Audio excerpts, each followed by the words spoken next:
blooming swearing.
I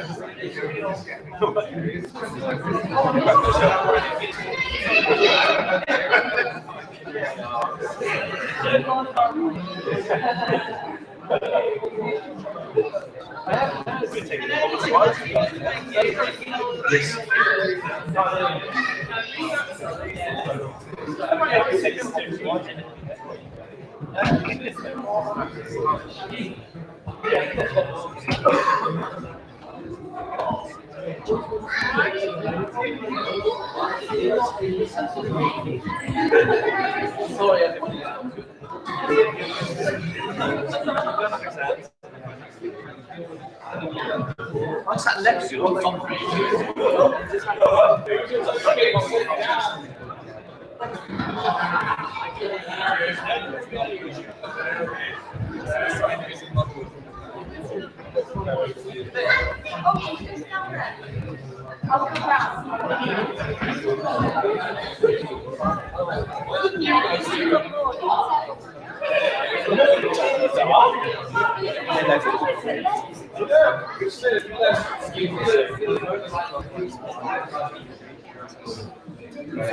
In times.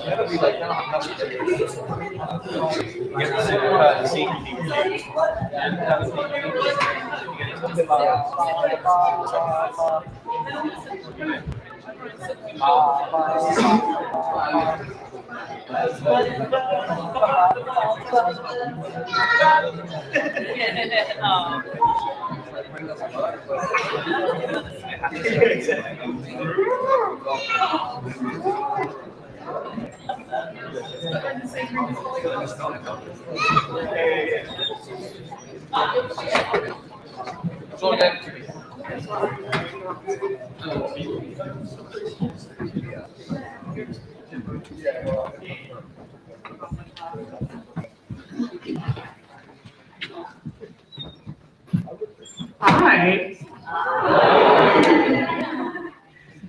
Welcome everyone to Richard's Celebration of Life. I'm so glad that you're all able to join us here today, either in person or in the live stream. For those of you who don't know me, I'm sure most of you I've met coming in, but my name is Kim, and I was Richard's wife.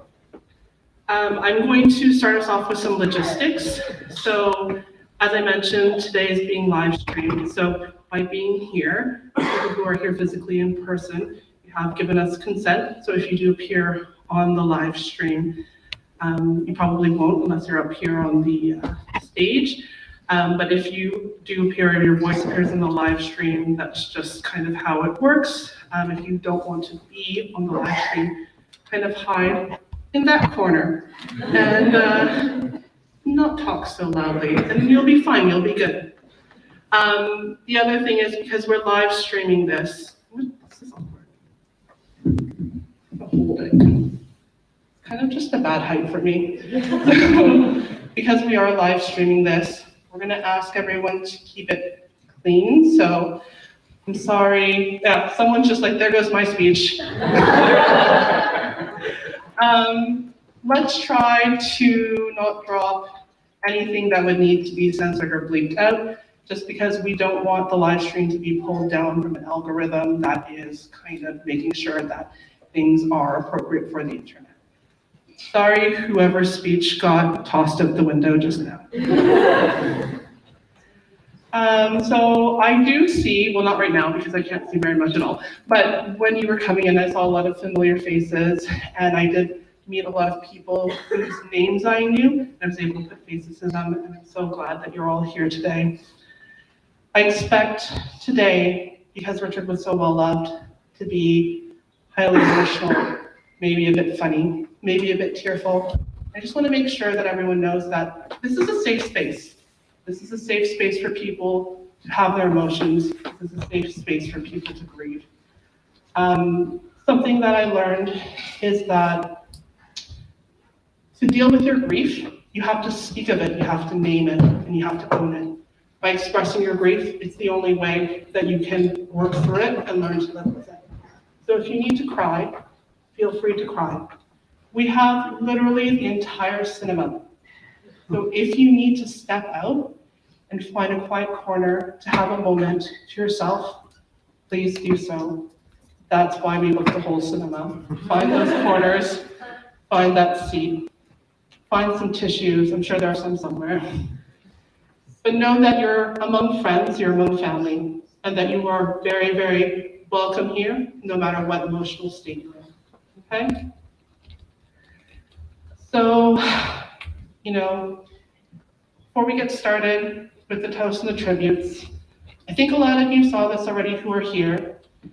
Food and drink are upstairs in the Oak Room, as are some of the pieces of Richard's art.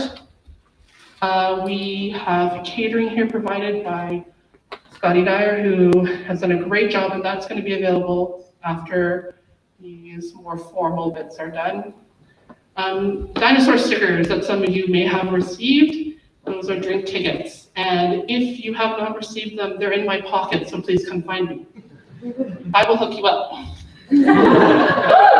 There are some Richard Purvis classic cocktails on the menu. I'm not going to personally tell you that I recommend them. I am not that brave. But if you're feeling brave, you are very, very, very welcome to try some. And if you have a ticket, the drinks are on me. If we've run through all the tickets, that means I've run out of money. So the drinks will be on you after that point. The last thing is coffee and teas are on the house. I believe they are down at the kiosk downstairs. You can also get popcorn. I know there was some concern about dietary restrictions. The caterer and I had a bit of a discussion, and I said, if all else fails, they can eat popcorn. So popcorn is available for anyone who can't eat meat, cheese, or dairy, etc. I don't know how many of you are familiar with the Curzon, but the Curzon is a place that Rich truly, truly, truly loved. He's so passionate about this place. He's so passionate about all things film. But the Curzon is a place that it was a very big point of pride for him. And in fact, the very first time I came to Clevedon, he snuck me in here. He snuck me in here, gave me a little tour, got to see the balcony when it wasn't a balcony, when it was more like a storage thing. And I was like, ooh, that weird mannequin over there. It was a very, very special thing to him and a point of pride for him. And so I welcome everyone after, I think about 2 o'clock, have a wander around the cinema. There will be tour guides, volunteers available to tell you a little bit more about the history of the Curzon. They'll be able to ask them questions, or they may just give you some information that you didn't know you wanted to hear. So have a wander, have a look. One of the things that I learned about the Curzon recently is that the front signage has shrapnel embedded into it, and I was not aware of that. Maybe everyone who is here from Cleveland is like, yeah, that's kind of like something that we all know. That was new to me. I'm from Canada, everything is new, we've never been bombed. So yeah, I'm going to get the toasts and tributes started. So one more reminder to keep it clean. If there's anybody here who I haven't spoken to already who does want to say a few words, when you feel ready to speak, I invite you to come down to this corner and have a seat, and then we will prompt you to go up. You do not have to speak, no one is required to speak, but I think that sharing the love that we had for Rich and sharing the stories that we had with him, the times that we shared with him, all of the strange little anecdotes, because I know there are lots out there, sharing those with each other will help us all share the love and heal. So I welcome you all to share if you'd like, but there's absolutely no pressure at all. Just, if you would like to share, please make your way down to the side near the front. And for anyone who might have some trouble with the stairs, there's a second mic down there that they can be free to come speak at as well. And so I have volunteered one person to start us off, and that would be my good man, Pete. So Pete, whenever you're ready.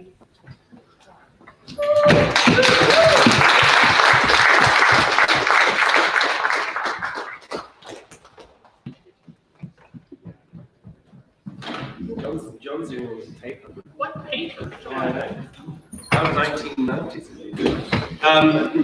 Hi, everybody. Thank you for being here. It's amazing to see that a lot of people I haven't seen for a really long time, and it doesn't surprise me. There's so many people. I really felt the weight of writing about Rich today, coming here and speaking about him, talking about what he meant to me, and how I will choose to remember him, to honor him. It wasn't for a lack of source material. I'm sure, like many of you, I have plenty of memories to recall of Richard, plenty to say. And today I expect, and I really hope, that we'll all hear and tell many tales of someone who softly, lovingly, humorously, and adventurously lived with an energy quite his own. Inspiration isn't the issue. It's more that to even begin to sketch a rough outline of Rich, who he was, what it was like to be in his company, the lasting impact of the man, there's too much to say. And if you go looking for how to write a eulogy, the advice is pointless. Write a story. Write a story, a linear narrative for Rich. Right? This is a man who, in conversation, could neatly cut the line between metaphysics and politics and art and film and anthropology like a scholar, whilst at the same time drinking a cocktail made of 5 incompatible flavors, some condiments, some insoluble foodstuffs, through 15 straws or more. And the linear narrative. How many countries, how many different courses, how much random stuff. If the character of Rich were, through great authorial error, somehow written into a naturalist novel, he'd still get abducted by Christians. So,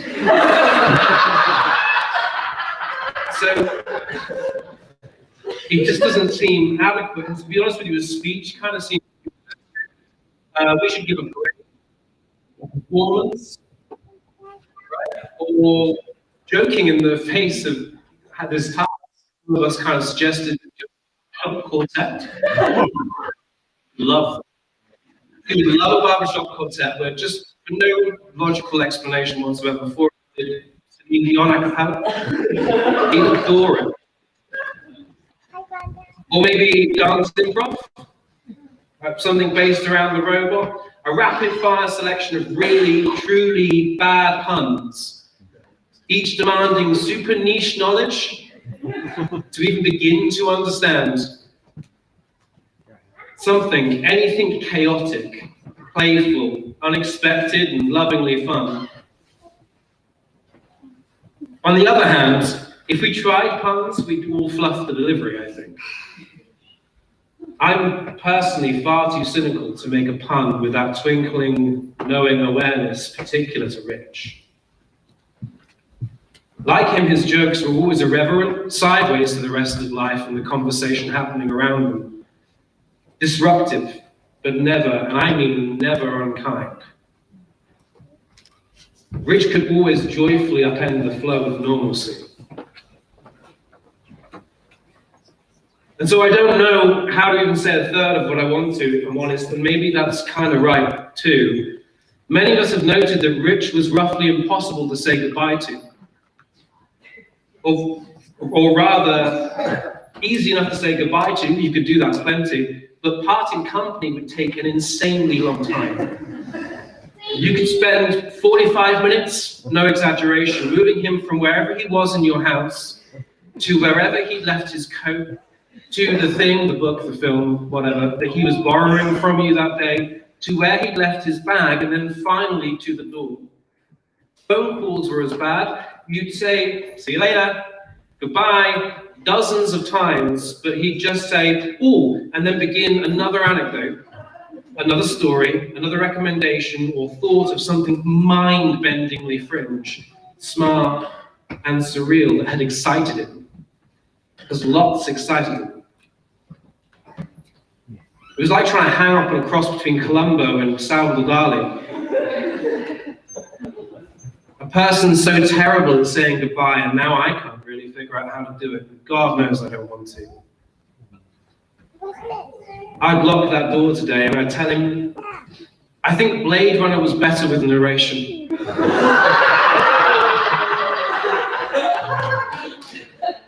And then he'd have to say, if he were drunk, he'd be super animated about it.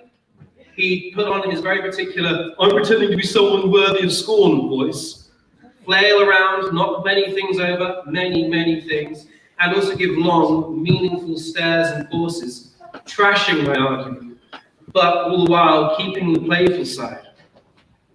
Occasionally break out in a distinctive staccato laugh at his own indignation. Now I'd not let him leave. Yeah, that's terrible, he'd say, if I was miserable, and then smile broadly. And that's what I think some people who knew Rich less well than we did don't get. They thought that was anxiety, nervousness, and a bit of social awkwardness. And yeah, certainly the first two times were there. Who aren't they there for? But actually, he was about the most genuinely themselves person I've ever known. It didn't matter where you encountered Rich, he had no barriers to speak of. You didn't have to pick through a facade. If he felt nervous, he'd be nervous with a confident honesty that few of us have the courage to wear. I've seen him cry at a film, or even just a memory, and has never been fearful of feeling honestly in the company of others. I saw him figure out that he wanted to be with you, Kim, at our wedding. And I wish you could have seen that penny drop moment. It was total engagement and total commitment to the idea the minute it came to him. Rarely with fear.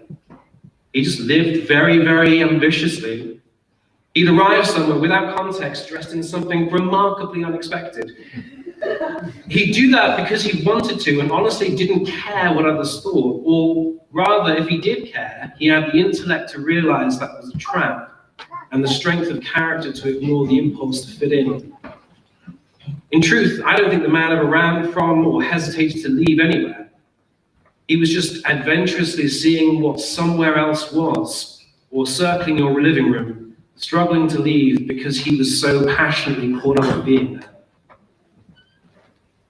As we know, Rich lived with energy, enthusiasm, interest, and that's why I'm glad that we're doing this today, a celebration of life, because that's actually kind of what Rich was, right? Like, there was always something beautiful born from any moment Rich lived.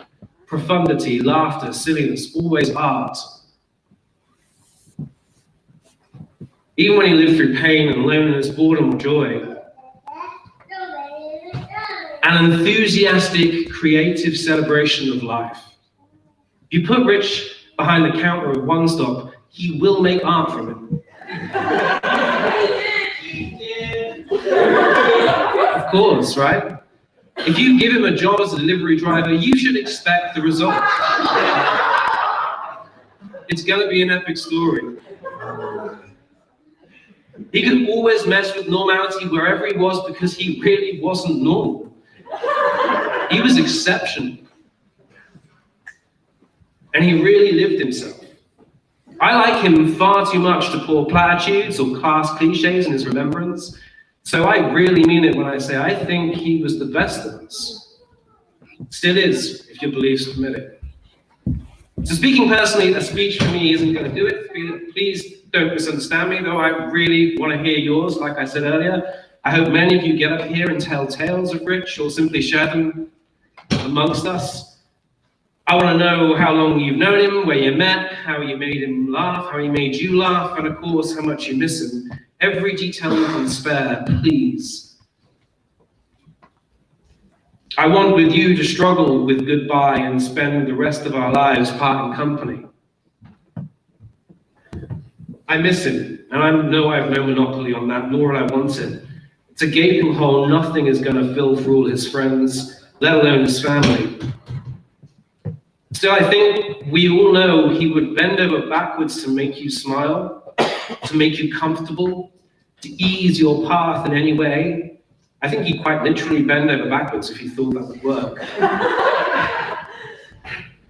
That kindness, his passion, his generosity of spirit, his uniqueness, it all combined to a life lived with, pun intended, a real richness.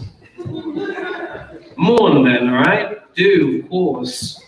Cry in public with the brave honesty he would have, had he need to. But at the same time, in memory and respect of a life lived with an incomparable enthusiasm and generosity, make sure you have adventures too. It's what he would have carried on doing with every second of his life, and he would want nothing less for anyone he cared for. Will we fail to live up to his antics? Of course we will. Of course, but it's not about that. It's about showing respect for a life lived with passion, but sadly stopped. It's about living freely and kindly, even though Rich is no longer able to show us how. It's my honor then to ask you to raise your glasses for the first time today. In honor of a life led richly. To Rich. To Rich. Cheers, everyone.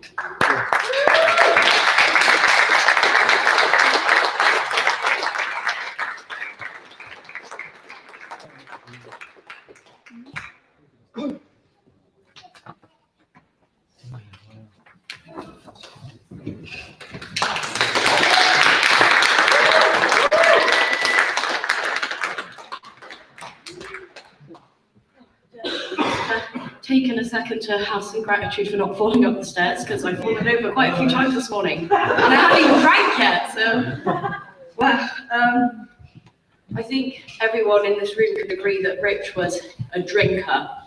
Not in the Reynolds way though. No. He was a drinker of life. He was always so ready just to get that next perfect shot of adventure that would answer one of the millions of questions he had about the wonders of existence. How he could enrich his life through connecting with others and creating art that came directly from his adventurous, thoughtful heart. His art was inspired by everyone and everything that lit up his soul, and I doubt he knew just how bright he shone that light on everyone that he encountered. When I think of my brother, I think of a gardener. He would tend so gently to everyone, from seedling to ancient oak. He would pinpoint exactly what they needed and try his very best to provide that in any way he could, with all the tools he had in his shed. He would water those who were tired and withered, and he would allow those drowned by too much rain to dry and recover in peace. Whilst people like Rich take so much with them when they leave, I hope that the seeds of wisdom he'd sowed within us all help us to heal and grow, for that is all he would wish for. Thank you.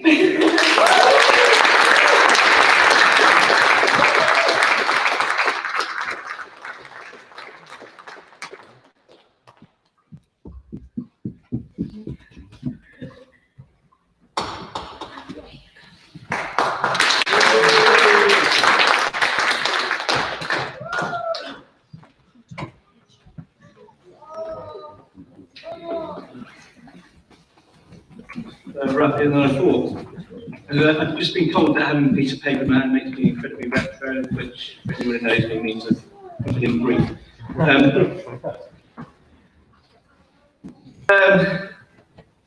Forgive me if I struggle with this. It's a big room, lots of you here. I'm also representing what Louise wants to say as well, so bear with me. How would you start something that shouldn't have to be written? Well, not yet anyway. I think memorials are strange things. They are about realising what we have lost. At their best, they remind us of what matters. They open up our hearts and our souls. And they should help remind us of what is good, what is important, of what we have lost, but also what we have gained from knowing something.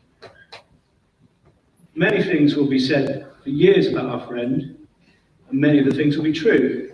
Many will be clouded with nostalgia, and with time, the pain will begin to ease, and that too will make us guilty. For many of us, he was the person who made us laugh, but he was always afraid that he would be seen just as a joker, as a clown, as somehow not serious.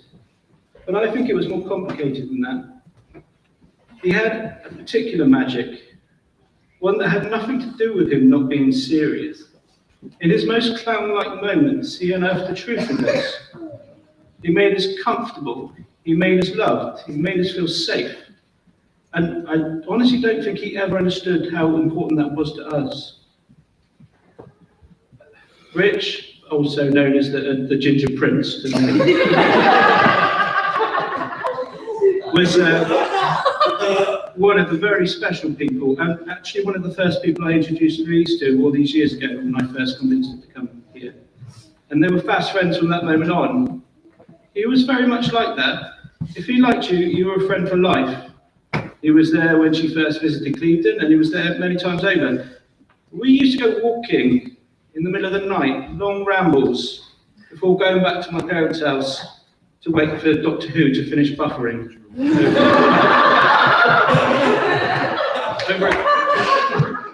over a couple of very silly cocktails. We think that snakebite and Ming was invented during one of those times. For those of you that don't know, that's a mixture of lager and cider with the addition of red wine for making it minging.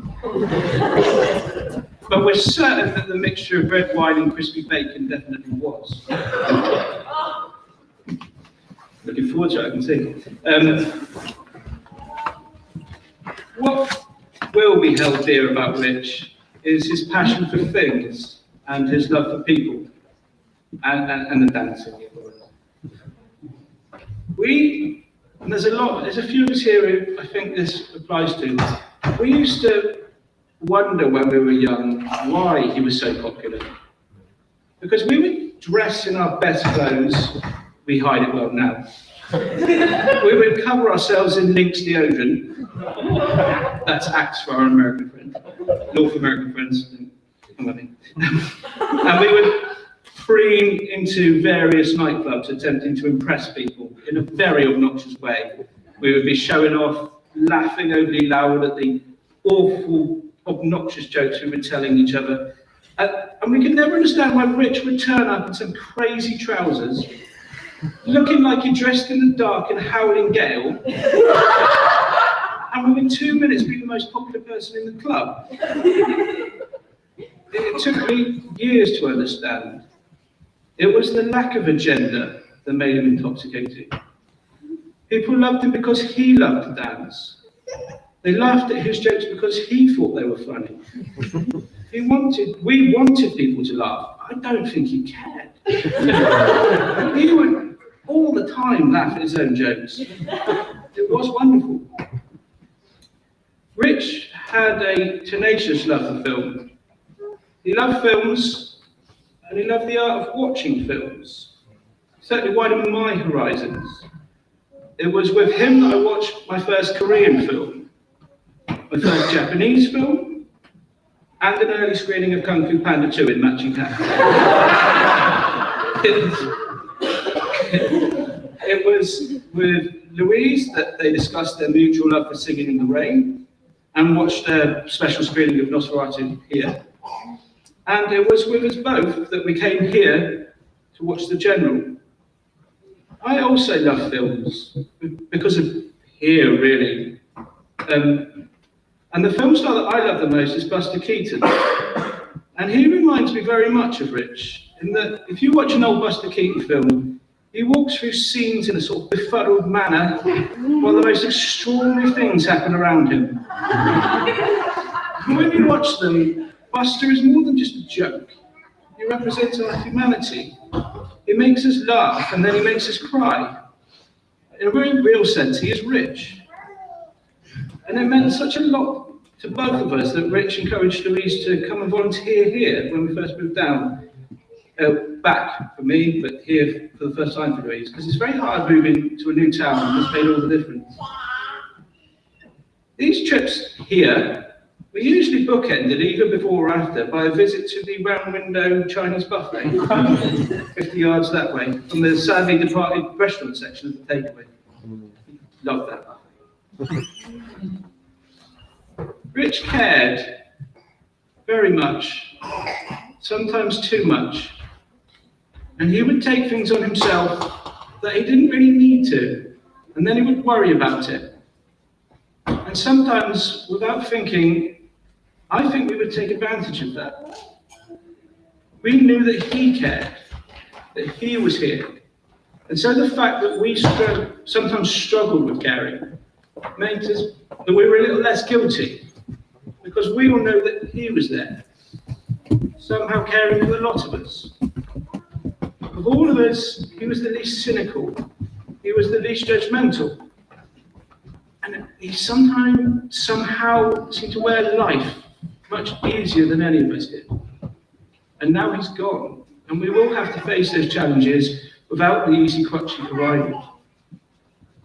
But he was not perfect. He was a man. He had frailties. And the act of dying should not blind us to that.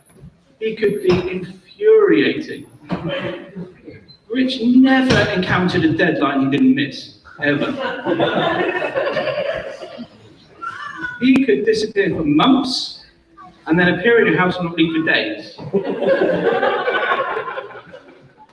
As we all know, he couldn't make a nice drink to save his life, but also somehow just couldn't stop trying. And he struggled, I think, to find his place and be still. I can honestly say that it took him meeting Kim to find peace. He travelled around the world seeking inner solace, and I'm personally very grateful that he met you, Kim. It was like he could finally stop searching. He was certain about you. It took him a while to admit it, but he was. He was comfortable. He trusted you. It was one of the greatest love stories I ever encountered. It crossed oceans, and it occupied his mind. He knew. I think have been greatly privileged to have not had to take the steps that you two did, so you could be together. And I would be greatly fearful that I would not have had his courage if I had been in your situation. You two together were a miracle, and I have not a doubt in my mind, or in this world, that both of your lives were changed for the better by knowing each other. And it is both a privilege and, in a really real sense, curse that you have inherited the lot of us. We will never forget what you did and the way in which you did it, and we will never forget that he was comforted and that he knew he was loved and looked after because you were there. You will always have a space in our houses and in our lives.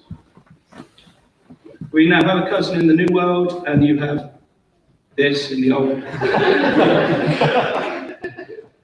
Sorry.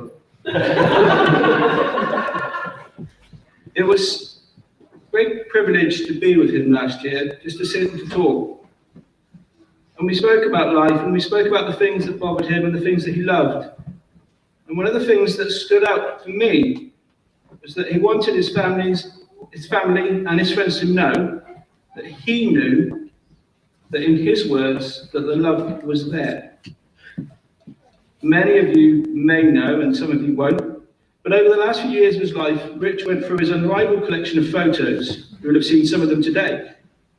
Many of you will be aware that there are also countless others. What he decided to do with them was characteristically Rich and characteristically idiosyncratic. He started to overlay them so that countless pictures started to sit on top of each other. These represented days, events, in some cases people, and in some of the larger examples, they represent a much larger periods of time than that. They demonstrate colour, emotion, and the vastness of human existence. And for all that, he chose to represent it through the most mundane of language. He called it average. Now, we all know that this is a classic Rich move. It's technically true.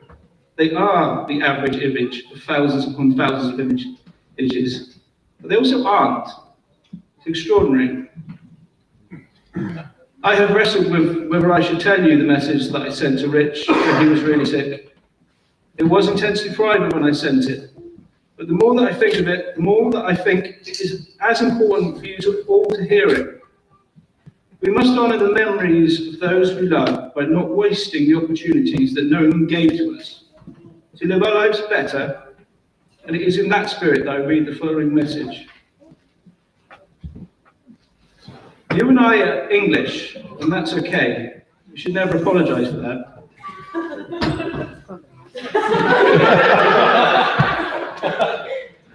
But it does mean that there will never be an exuberant North American show reflection from me.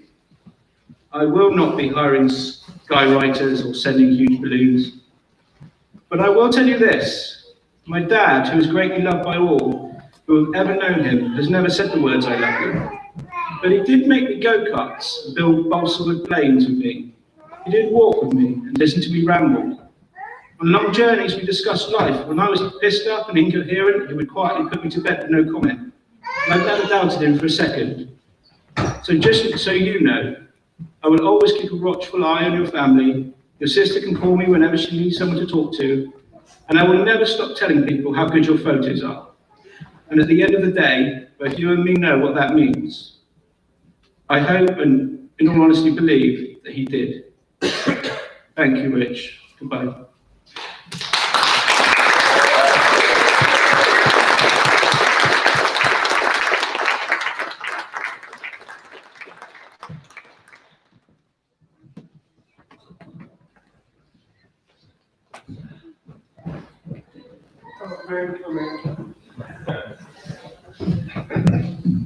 Hi, everybody. Well, thanks for coming today on this celebration. I'm a bit choked up, so forgive me. I first met Rich on May 30th, 1984.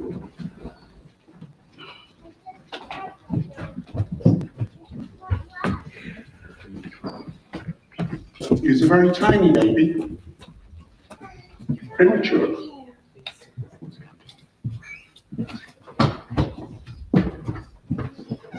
I was there at his birth, but not when he left us.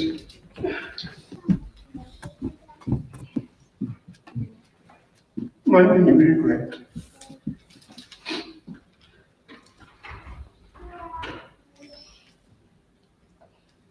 Now, I'm told to tell stories. Now, I've got a little story that's been with me for many, many years. When Heather, my ex-wife, was going through a divorce, I could see Rich at weekends, but I worked Saturday. It meant Saturday evening and all day Sunday. Now we made so much. We put so much into the Sundays because, you know, you had to be back at 7 o'clock, school day the next day. Even though he was, you know, raised in infant school. So we made the most of the Sundays. On Saturday evening, Saturday night when he went to bed, he used to tell him stories. Straight out of my head, I don't know where they came from, but he was so into dinosaurs. In fact, he said he wanted to be a paleontologist. Now, I'd never heard of a paleontologist. So I found out what it was, and it was obviously a fossil hunter. But you know, as the years went on, his ideas of being a paleontologist faded with it, but he was still interested in the dinosaur thing. And I used to tell him stories of a fake dinosaur that never existed, called Jerry. And Jerry made lots of friends in the swamp of made-up dinosaurs. And I told these stories for years, just stories that came out of my head. Not written down, just in my head. And when he died,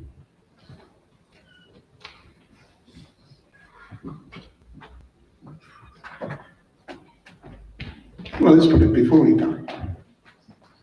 I told him a Jerry story, which I'll never forget. I won't tell it to you because it was Richard's story. But one little story that does stay out of my mind. But because we had the Sundays, which were very precious to me,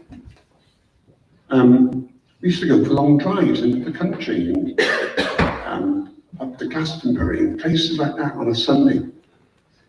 And one beautiful Sunday afternoon, we drove into Tickenham, which is the next village from Cleveland. And they had what should we say, it wasn't a fair, it was like a garden. It was a field that sold strawberries, pick your own strawberries. Now here we are in the middle of this field, there's a few other people picking strawberries, with thousands and thousands of strawberries in this field. And then all of a sudden, Richard jumps up, holding a strawberry, said, "Dad, I found one." And that was the day. I've never ever forgotten that story, and it'll be in my head till I die. Which hand will belong now. So thanks everybody for coming today. This is a great celebration. I love you, Rich.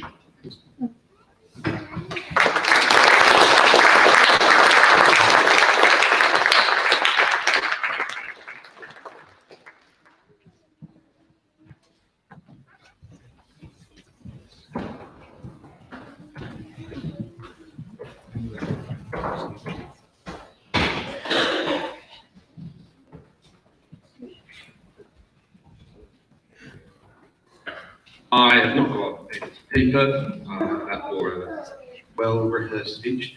I have a lot of notes that I'm going to fumble my way through. Basically, the intent to share some memories of times I spent with Rich to maybe paint a little bit of a picture of bits that some of you might not know. Can't remember exactly when I first met Rich. Just remember he was always there. He always brought a smile. Made you feel at ease. Just basically covering whatever it was. The warmth, it just exuberated warmth. I think one of the earliest memories I have is along the riverbank down at the bottom end of Cleveland. We all lived around that area, and he had this giant yellow backpack super soaker.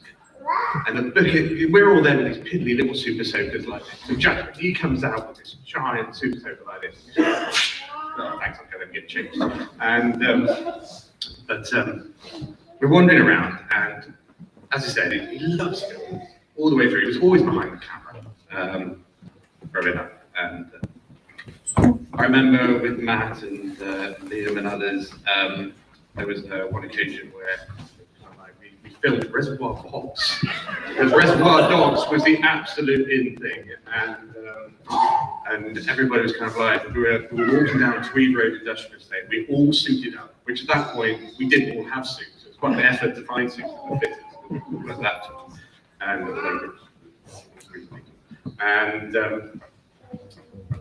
And we decided that, you know what this film needs? It needs weapons. We need proper guns, and we can film in the film. Yeah, great. And, let's have a flamethrower. Have a flamethrower? Yeah, let's have a flamethrower. Okay, yeah. And I went, oh, we can make a flamethrower. I need something to put all the flammable liquid in. And he was like, oh, you can use the backpack from my super soaker. I was like, oh, great, okay. So we filled it with methylated spirits and white spirits. And we decided to make a little flamethrower, a bit old copper tube and a bicycle valve. And we thought, yeah, this is going to work. And I proceeded to set the side of my parents' house on fire. So, you know, but it made a good film. At one point as well, we also decided that, obviously, we all love Star Wars at the time. And we went, yeah, we want a Star Wars scene in our film. So we built a tunnel in my parents' back garden, that whole bits of wood. And we covered it with paper. My dad worked at the printer, so slowly siphoning off paper from the end of the press so that we could staple gun it to to this corridor that we built. Yeah, we'll dress as stormtroopers and walk down this path. I was like, yeah, that's pretty good. And then it rained. And just all turned into a soggy mess, but the idea was there, had memory. So yeah, so happy memories.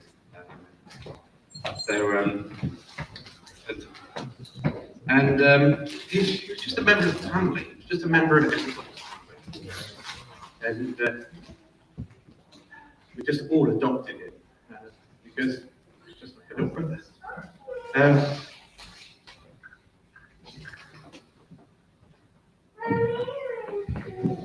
We spent a long time, when I got old enough, my parents let me stop sharing a room with my brother, and I was allowed to move down into the converted garage, and we spent many evenings sat at the computer, playing computer games, Red Dog, and all sorts of things. He'd bring the Dreamcast round. I didn't have any game consoles that I remember other than Game Boy. So he'd always come on tow with a backpack full of the latest game console.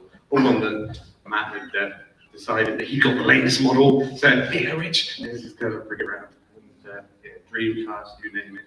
I remember just time would pass and pass. We were on playing MP3s all through the night, which we renamed all the track names so that they included JPEG. So at some point it had been Living on a Peg, Living on a Prayer, or he was there. He wasn't really happy about it. It was all good fun, and we used to get to about 4 o'clock in the morning, I think it was. You could hear the milk flow coming down the road. Let's get a pint of milk. We'd all leg out of the room and basically chase this milk flow down the road and buy a pint. And then you kind of go, oh yeah, it's fine, and go back in, play a bit more computer games. The sun would come up and you go, I should go to bed. Yeah, just many happy memories. The other place we used to play computer games was Alan's flat. So sort of like Alan lived at the top flat of an office block. And it was like you weren't allowed to disturb the people working in the office. So it's kind of like, Rich, I'm here. Okay. You come down, loose stairs. People looking important on the phone. And you'd open the door to Alan's flat and you just it's the instant smell of like Alan's flat. We made it. And we'd sit down. And again, I think I watched Matt, Liam, and Joe and Rich play Final Fantasy. I wasn't interested in playing Final Fantasy, but they would play it all. And Resident Evil. So much Resident Evil because if you only saved it twice, they gave you a rocket launcher or something. So they had to do the entire stint without saving, and then they died. But they do it all over again. So yeah, many lost evenings there. But one occasion, I was away. And was like, I get to have a party. So all right, okay. At the flat, yeah, the flat. So we all turn up to the flat, and as we all know, a concoction of various beverages ensued. Rich got slowly more and more tipsy. Let's make some popcorn. Went, yeah, so I had this little, probably getting little nowadays, popcorn maker. Not that the shops are available. A little popcorn maker, and he went, oh yeah. And he goes, you do it like this. He put a little bit of butter in it. He poured all the corns in it, and we're just kind of like, okay, they're popping. Yeah, how do we make it stop? I don't know. So, where's the bin bag? So we're running around, we've got a bin bag, and we literally have a bin bag of popcorn. And we're wandering around the party, popcorn. But I remember him saying that I was kind of like the voice of reason for him sometimes. He said that, and there's one memory that always sticks with me. I don't know if I should share it.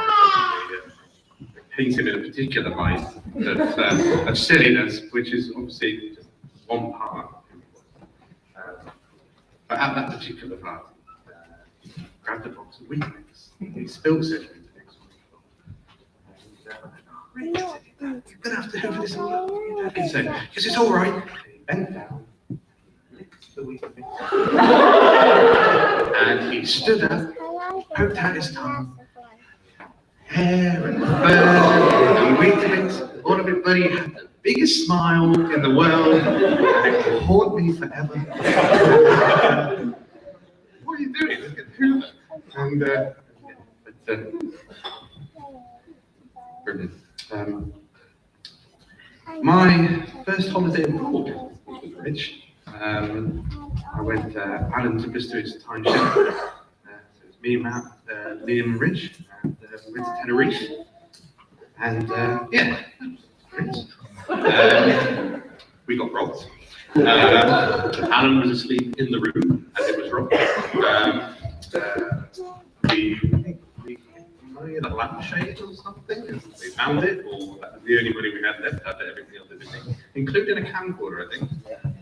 So we haven't got a lot of video footage of that holiday. But yeah, I remember the fact that you could get a beer in McDonald's.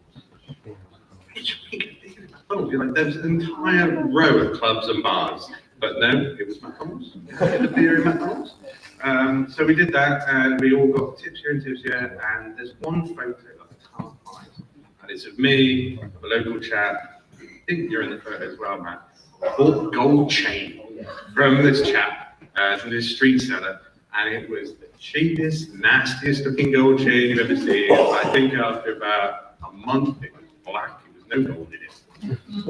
Probably spray paint. But just the photos is pure childish happiness. Just look, reflect on it, and it just makes me smile from the heart. I stumbled across the VHS as well, but sadly I can't find a video player that will play it because I know those things. I managed to get the audio to work, but I can't see the video. And it's of us at John's house, where we, again, parents are away, kids will play. And we decided to pretty much move in, drum kit, guitar, everything else. And we decided it was going to be a really good idea to kill a beetle on John's kitchen ceiling with a bottle with the lights on, using nothing but a camera in night vision. Left a bit, right a bit, there we go. People would die. Never survived the entire thing. So I think the end result was there is still vodka jelly on John's parents' foods from where we tried to use vodka jelly together. Yeah, he would again, you know, all things creative. I don't recall if he ever played in a band, but he had a blooming good go at it for a long time.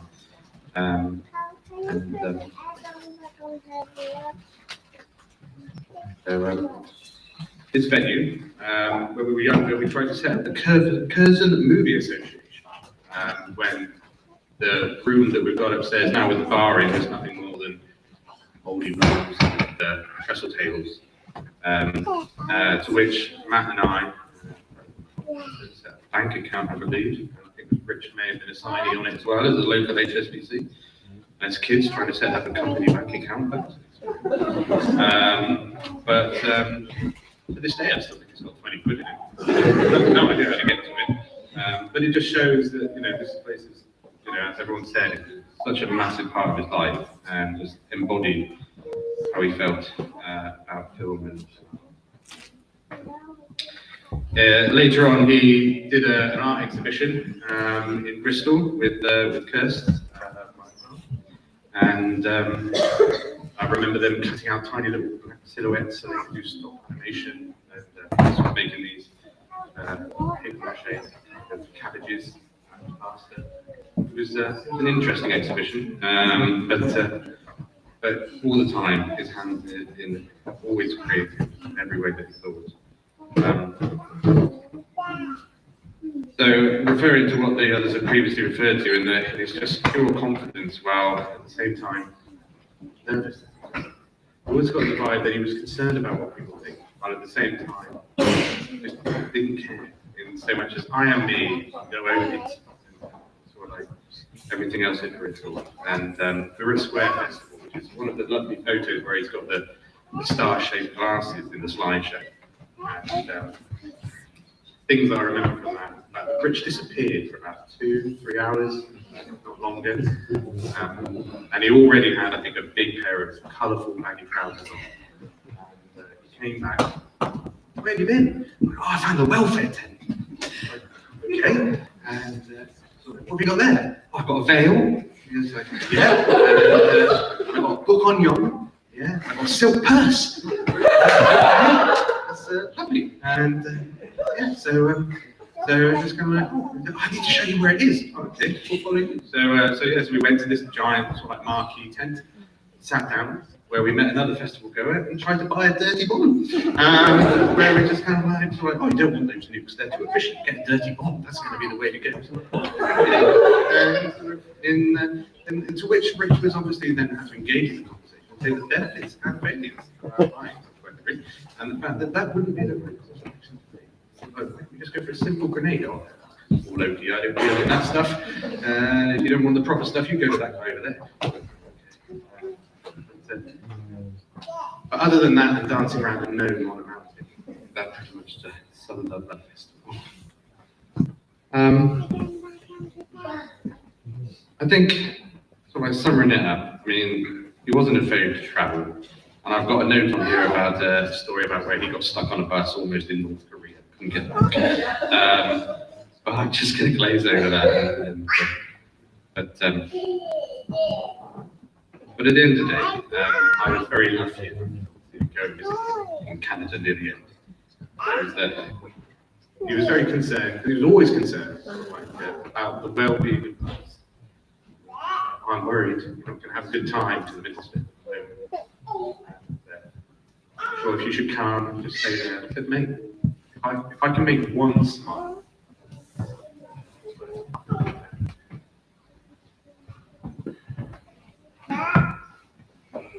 Turned up and we got to the hospital and he managed to get an emulator on his laptop. And I think in one of the news health updates, there's a mug shot of me where Kim caught me playing an emulator like this in the hospital, waiting for my family room. And I genuinely feel blessed that I was able to go and see him, just give him a moment of relief. But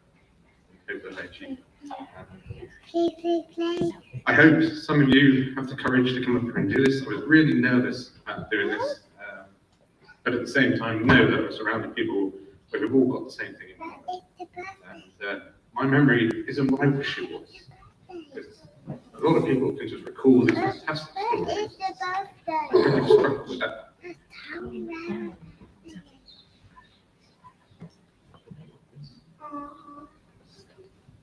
Please find me and share stories. Thank you very much.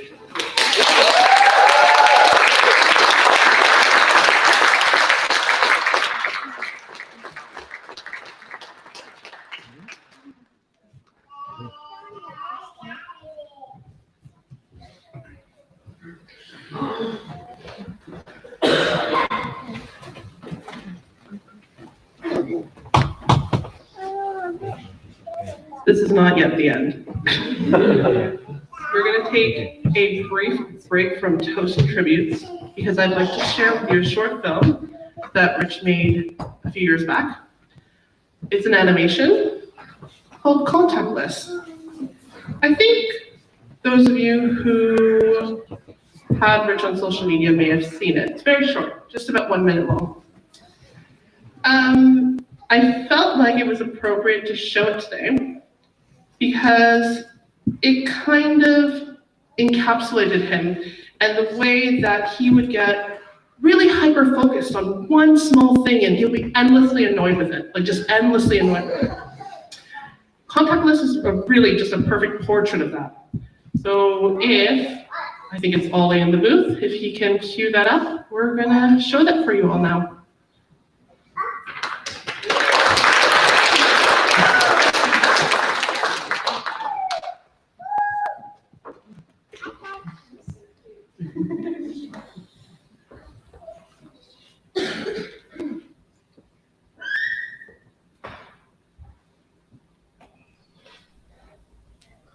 Well, I work in a shop, and generally speaking, things are all right. But there is one thing that really bugs me about where I work, and that's the situation that happens quite a bit I mean, I'm there, minding my own business.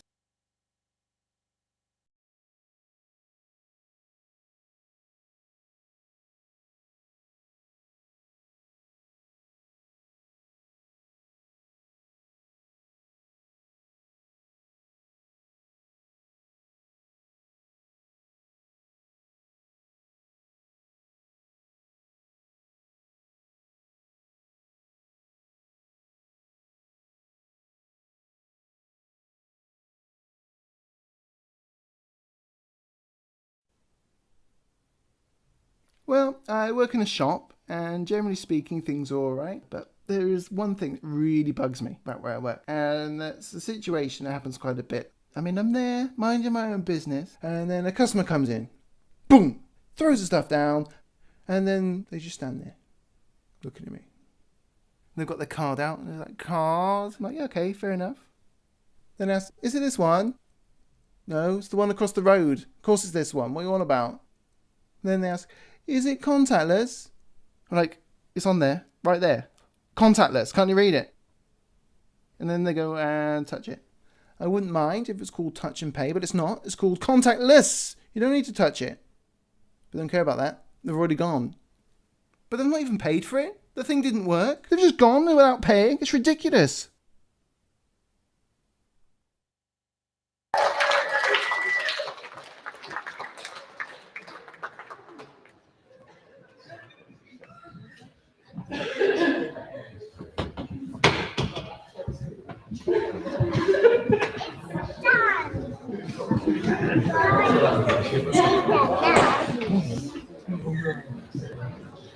So how are we going to get over there?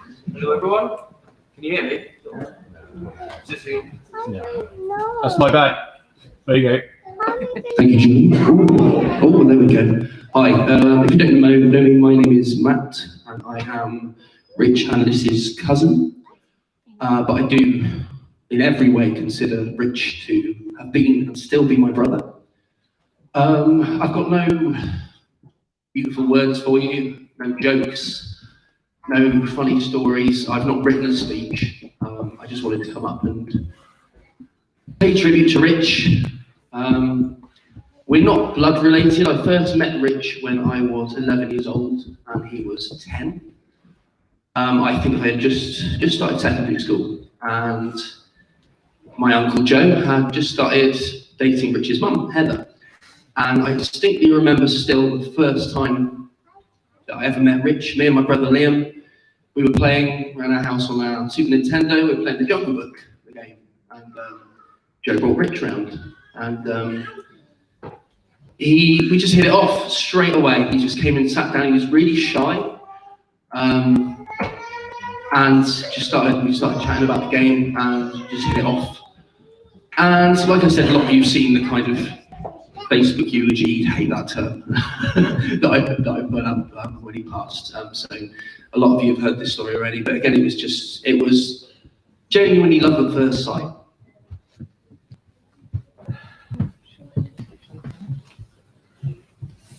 And for 30 years, same with all of you, he made my life so much better in every way. Basically went through all my kind of rites of passage with Rich, everything, so, from awkwardly, trying to talk to girls, that kind of thing. Our first drink, which unfortunately was sadly very pedestrian. I think it was just a lager or something, so little did we know what was to come in the future.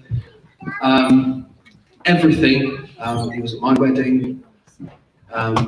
We've lost people, throughout the years, and here we are again, sadly. So just the whole run of life and death and growing up, all the challenges you face, he was there every step of the way, with all of us. And I'll always remember our main bond was Jurassic Park, the dinosaurs. And again, I didn't see it with him, but first time I saw Jurassic Park when it came out in the cinema was in this room, so it's very fitting again as well that we're here today.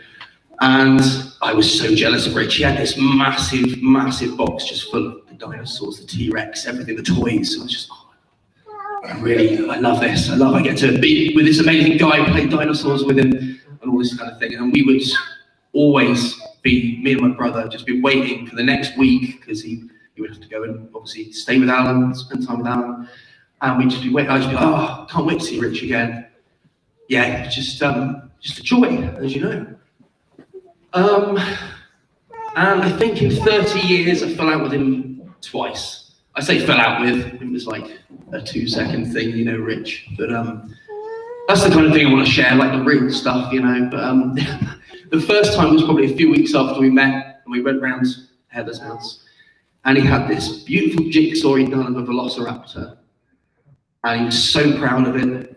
Within about 5 seconds of being in his bedroom, I knocked it over. And just went everywhere. And he just goes, can everyone leave the room, please? Just for 5 seconds. And I was like, okay. And so we left, closed the door, and all I hear is, just like pounding on his bread. 5 seconds, that was it. And he opened the door, and like, come back in, it's fine. And that was it. It was forgotten. And that's Rich. It's just, you know, just over. And then the other time was, I don't even know what we were arguing about. We were at one of the many festivals we went to with our parents. We fell out over something, and I can't remember what it was, but me being a typical Reynolds, I hit him in the head with a pencil case. And stormed off in a huff, and then about 15 minutes later, we made up, because that was it, you know. Yeah, my only time abroad, much as Ken said, it was, you know, my first holiday abroad was with Rich. I consider Alan to be a second dad to me, and he took us all away, and it was amazing. And I think the testament to how much of an impression Rich makes on people, that week we met a couple of girls randomly, and then I ended up being completely head over heels with one of them, and I just spent the whole week with her, just ignored Ken and Rich, and they got really angry with me.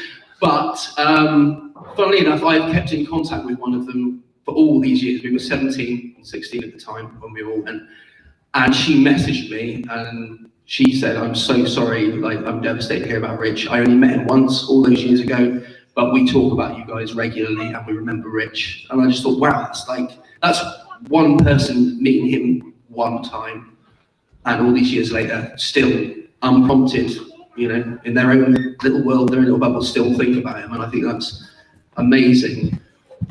As I said, I'm not going to spend a lot of time up here now. I don't have the words. I just want to say I'm so grateful to have him. And I think I just feel really sorry for anyone that never met him, that didn't have him in their life. Because what a thing to not even know that you haven't had. But as painful as this is, I would take this 1,000,000 times over for the rest of my life, as I'm sure I will, as I'm sure we all will. The price, you know, that's the price for knowing him. Then I'll pay it, you know, because he was amazing. And I regret not knowing him too well as the man in his 30s, the husband. We didn't drift apart, but obviously he moved away. I have my own life. And it's a regret of mine, but as you know how Rich is, I did speak to him about this not long before he passed, and he, just being Rich, just said, look, just don't apologise for it. That's life. We're all busy. So as usual, giving all the grace that he had, you know, and just being Rich. So thanks for making my life better, Rich. To Rich, everyone.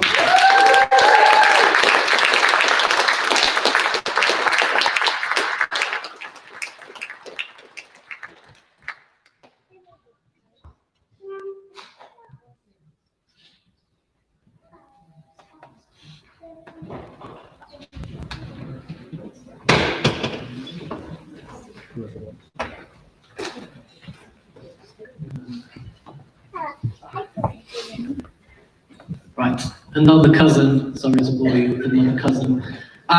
Again, not prepared anything at all or got anything particular, but thought I'd just kind of give a bit of a perspective as a member of Rich's family on his mum's side, a member of Heather's family. So I'm Johnny, and I grew up in Portishead. So sorry for people who consider Portishead the dark side. Yeah. So I again, as Alan said, remembering Richard as a baby, for me, that's kind of one of my earliest memories, really, of my childhood and being like another kind of baby in the family. That's kind of one of my earliest memory, and my earliest memory of Rich was him as a baby, being premature like myself, and all of the stuff that comes with that, and just kind of remembering this little baby coming home to Heather's house, and then as has kind of been said just now, kind of my memories of Richard as a child was quite a shy little boy, and kind of seeing him kind of on occasions and stuff growing up, seeing his personality really develop was like a really great thing to see, and just him being really unique character. And I think the thing I mainly wanted to say was coming to this and hearing from all of you other people who've actually kind of been able to grow up with him, as his school friends, as his close friends, and then people that have been part of his life as he's grown older, has really just kind of given a whole kind of different perspective and a kind of unlocking of him as a person. Because I got to kind of university age and moved away, would see Rich less frequently, and he'd just be this family member who was just kind of all over the world in all these different countries that he travelled to. Typically I'd be coming home for Christmas or something like that and be like, oh, I wonder if I'm going to get to see Richard. And then, Heather would pass on through my mum that, he'd been waylaid in such and such a country and wasn't able to fly home for whatever reason, or, he's going off here now. So just didn't get to see him as much as maybe some of our other cousins and members of our family, which is a shame. And now I'm kind of, realizing with all the stuff that I'm hearing about and seeing today, just how much kind of breadth to him, as a person that there was that I didn't get to see, and I kind of, really like feeling. That's kind of, it's a bit overwhelming, really, just the amount of, different lives that he's touched, different things that he's done creatively, different, things that he's been involved with, places he's been. So it's just great, here today, and just these last couple of days we've been down just to see a bit more of the, the artworks that he's created, all of this stuff that, I kind of knew was, part of what he did and who he was, but just didn't really get to see a lot of that. And just to hear a lot of stories from his friends and stuff about, who he was as an adult, as a teenager, when maybe I wasn't kind of that close to him, didn't get to see him. It's just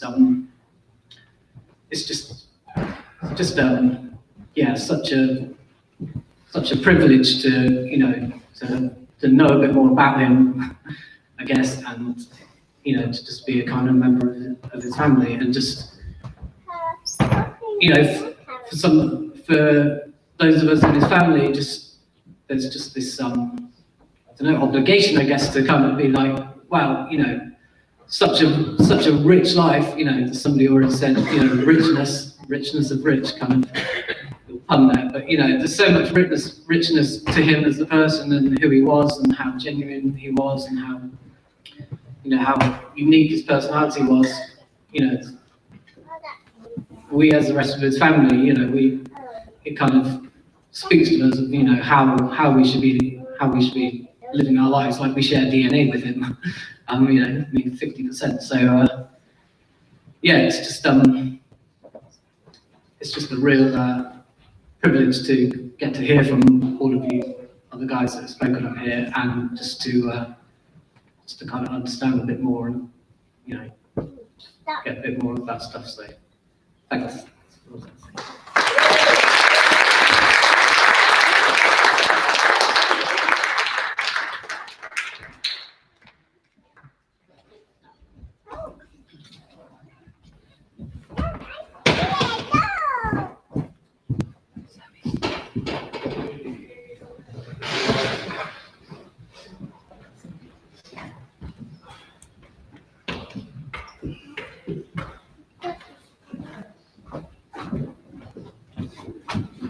Hello. Hello. Sorry to delay there. Just have to clamber through all of my traps I had set to stop people getting to me behind the live stream thing. And actually, really made me rock from my own back there. But there we go. I'm not as prepared for this part as a lot of other people I've heard so far. But to be honest, What's the top of the room? I don't think that I've ever been prepared for this.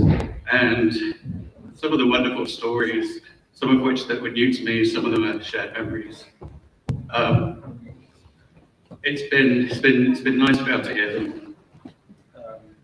Typically, I'm better prepared for these things. To be honest, that live stream has been a bit of a labour of love. It has absorbed all of my time. But I have made some notes, and now I'm going to ad-lib from them.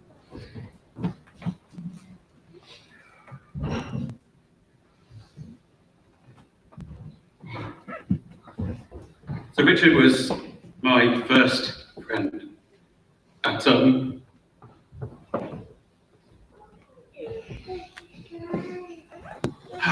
let's try that again. Richard was my first friend at Cleveland School. He was the first person that I'd met I hadn't known all my blooming life, but first person I'd met that just tolerated my idiosyncrasies and was a very different person back then. I've sort of grown into a different guy, and Richard grew differently as well, but with me. He was the first person to, well, not even just tolerate the idiosyncrasies, to be honest, he celebrated them. And I'd like to think that's, Rich did that for all of his friends. He was such an ardent defender. As friends sometimes do, you might have a grumble one way or the other about some friends, and he'd always be the guy that says, well, actually, you need to look at it from this perspective because that's not right. And I can't even do him justice on that one, frankly, because the way that Richard put that, I'm quite an arrogant guy a lot of the time, but the way that Richard put it, you just feel like, yeah, okay, fair enough. There's no arguing with that. I'll move on.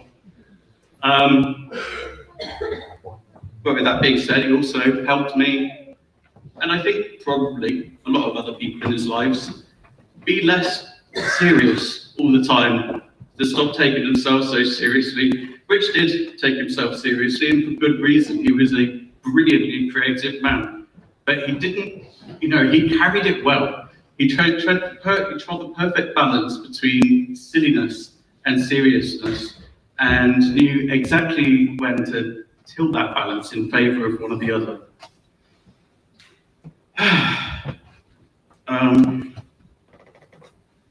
As far as anecdotes go, I've only got some brief ones. Actually, I've had a lot of anecdotes tonight, which, I'd like to say, some of them I knew, so some of them I didn't. The ones that I knew, I could not have told better. One of my favourite times with Rich, looking back, was when I was first getting to know him, and he had me around his dad's, Alan's. Alan wasn't there, I think he's off working. But we listening to music. He was introducing me to musicians that I'm fairly well familiar with now, but at the time I was like, what on earth is this? This is so good. Like David Bowie and Led Zeppelin and Pink Floyd and all that sort of thing. And it's just such a nice memory listening to those records on his record player. And apologies, Alan, also drinking your sake, which was a new experience for me as well. Delightful though, thank you, and sorry. Really good times, and I really appreciate that he introduced me to that really good music. Another time at Alan's, we a big party. Can't remember why the party was. Someone else might remember. We were talking about, but there was a party, lots of people there, and Rich and I decided to make some popcorn in a popcorn machine. And we did that, and we discussed it. So should we just chuck it all in? There's plenty of people here. It's a big bloody bag of popcorn. Chucked it all in, and it's just everywhere. There's absolutely caked, absolutely everywhere. And I don't know. It was a yes, yes, you were. I remember you weren't particularly happy about it, and the worst thing was we disappeared off the next day, off to work. So it's just like, see you later, Alan. Sorry about that. Goodbye. So yeah, I guess the last thing that I will say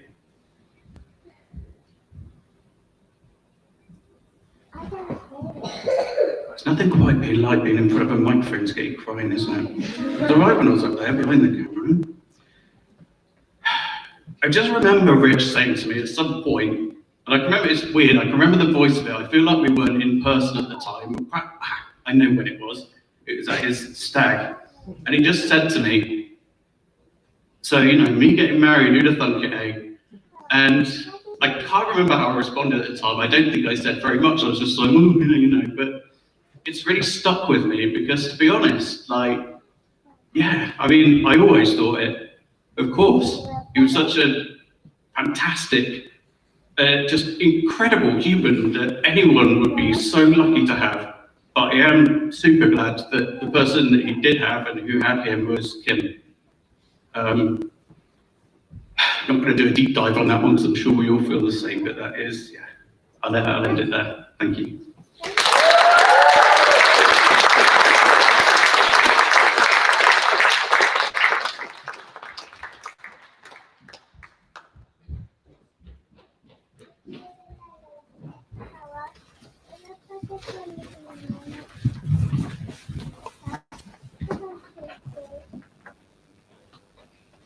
Last call. Anyone else?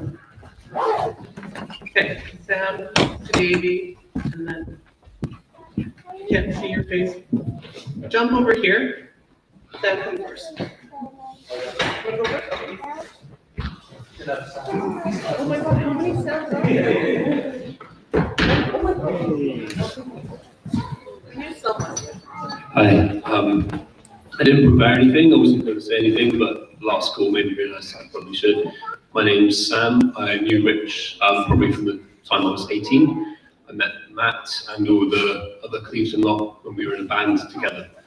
And Rich was part of a group of friends from that. So I got to know him then. And Rich was always a really kind, thoughtful, cultured guy. He introduced me to a lot of art and movies and stuff, and you know, small things like that. So he recommended to me, I think it was a movie called Old Boy, a Korean film, and without really knowing, that started me on a massive path of really appreciating all of that kind of stuff. So through a really small, simple recommendation, it actually kind of it shaped a trajectory for my life, which was a really special thing. So thank you for that, Rich. And I just want to share a couple of funny stories. Rich was just, he knew the exact way to, you know, break the ice in an awkward, uncomfortable situation, or, you know, he'd say something that would bring a lot of levity at a time when, you know, maybe there was a small undercurrent in the room at the time, people would annoy each other, and he'd just lighten the mood instantly, just by being there, but just by saying the right thing at the right time. And I remember we were at our friend Ryan's house. We were watching the World Cup, and me and Ryan were both going out with Americans at the time. I think Ryan and Mary were married at that point, actually. So, but we were there with our American girlfriends, and England versus USA, and it was 1-0 to England, and Ryan was all buoyant and happy, and then USA equalised in like the dumbest way ever, and Rich did a forward roll, and he stopped right in front of Ryan's face and just went, "Footy!" And I've never forgotten that story. And every time I think about it, it makes me laugh.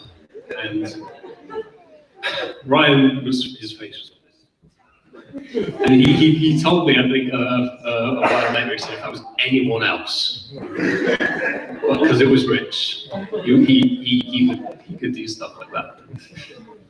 Yeah, and yeah, Rich was just such a creative guy as well. He was always making things. So we saw one of his lovely movies earlier. But me and him actually worked on something together, which I don't think ever saw the light of day because it was an advert for an online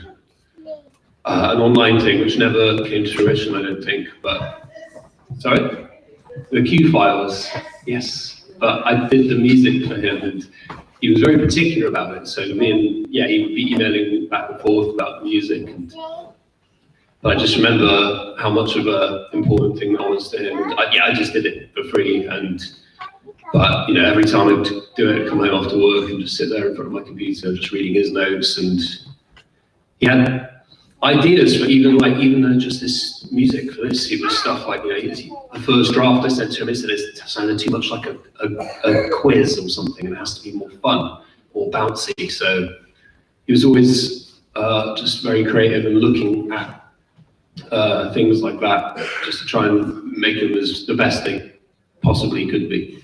And that's kind of how I remember Rich. Really, I didn't really see much of him in the last few years of his life since he moved to Canada, but I always have those memories, and I'm always going to be really grateful to them. Thank you.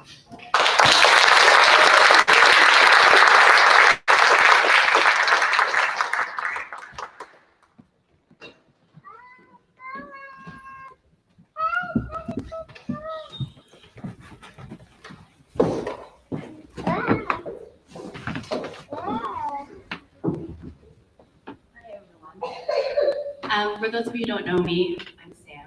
I'm Kim's sister. I'm Rich's sister-in-law. And for the last months of Rich's life, we all lived together. It was a fun experience. Is better? Yes. Okay. I don't have anything prepared, but I did want to say something because Rich was like a brother to me. And I keep on trying to remember the first time I met Rich, but for the life of me, I can't, and I think it's because it feels like I've always known him. But what I do remember is the first time that Kim met Rich.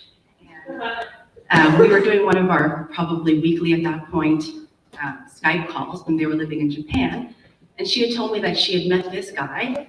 He was this 6-foot-something, pale ginger guy, and she met him in Japan. And I thought, how'd you manage that? But okay, that's great. She'd been living there for how many years, and she found the one non-Japanese guy, and she really liked him. So, it was interesting. And the more I talked to her over the coming months and years, the more we hear about this Rich guy and how great he is, how silly he is, all of that. We look at pictures. And I just remembered, I couldn't wait to meet him because there was a way that Kim spoke about him that she'd never spoken about anybody else before. And though I can't remember when we met, I do remember him being in Canada with us and just blending in with the family. I know a lot of you came up here and mentioned that Rich didn't seem to care whether people liked him or not. But what my experience of Rich was that he always cared a great deal, but not about himself, but he wanted people to like him for Kim. And he really wanted us and the family to embrace him, which we would have done regardless because he was a wonderful person. But he did his best to charm our various aunts and uncles, cousins, nephews, nieces, of which we have a lot because Kim and I are, there's 5 of us, children in the family, and numerous other cousins.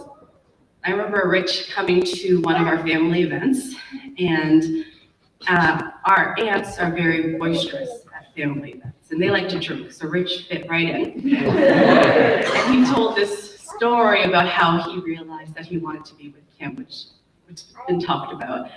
And oh gosh, did he have them eating out of the palm of his hand, this love story about how he realized he loved my sister and how he had to make a gesture and come to Canada.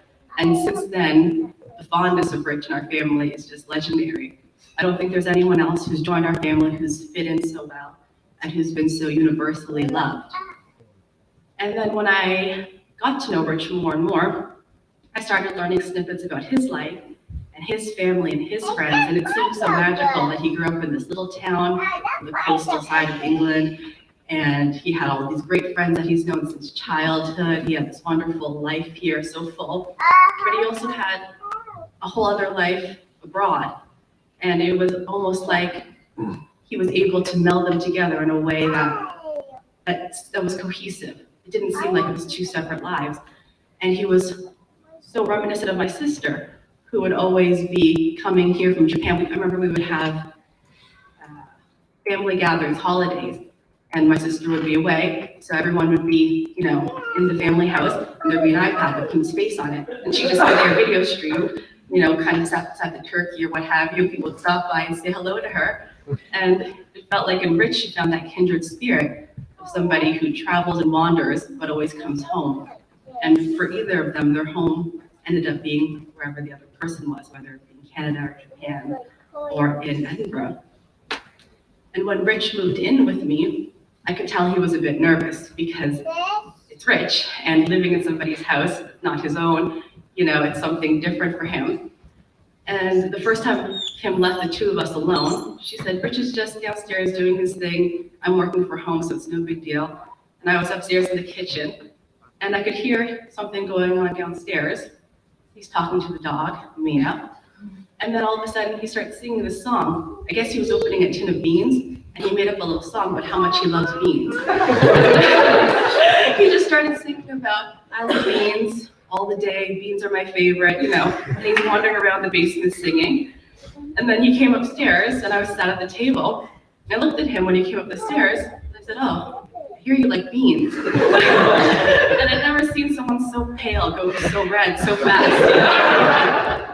He was so embarrassed, but that broke the ice in a way that I think probably only Rich could. And ever since then, it was like one big family living in my house with the two of them. And he'd spend his time upstairs drawing or writing, sitting with the dog, relaxing. I have a garden, and him and I would always talk about what we should plant, what it would look like. He was always very interested in the ongoings of house maintenance, even though he had no interest in actually doing any of the house maintenance, but he wanted to know. And as he got sicker and sicker, he never lost the spirit to interact and to be involved and to be curious. And even though he was doing unwell, he would always ask me how my day was. And he'd always ask me, questions about my life, about my family. And though we wanted to look after him, he was always looking after us up until the very end. And I'll always remember having the privilege of being in the hospital room with him in the last days of his life. And the whole time, he never took his eyes off him. I've never seen a love story like that. Kind of only thought it occurred in movies and stories, but to see it so real, I can't really explain it, but it was beautiful. And when he had no words, when he couldn't speak, he was still mouthing the words, I love you, to him. And that just shows the level of love they had in their life together. And although it was a short period of time, so full, and so adventurous, so full of love. I'm so happy to have known Rich. I'm so happy he came into our life, and he'll always be part of our family.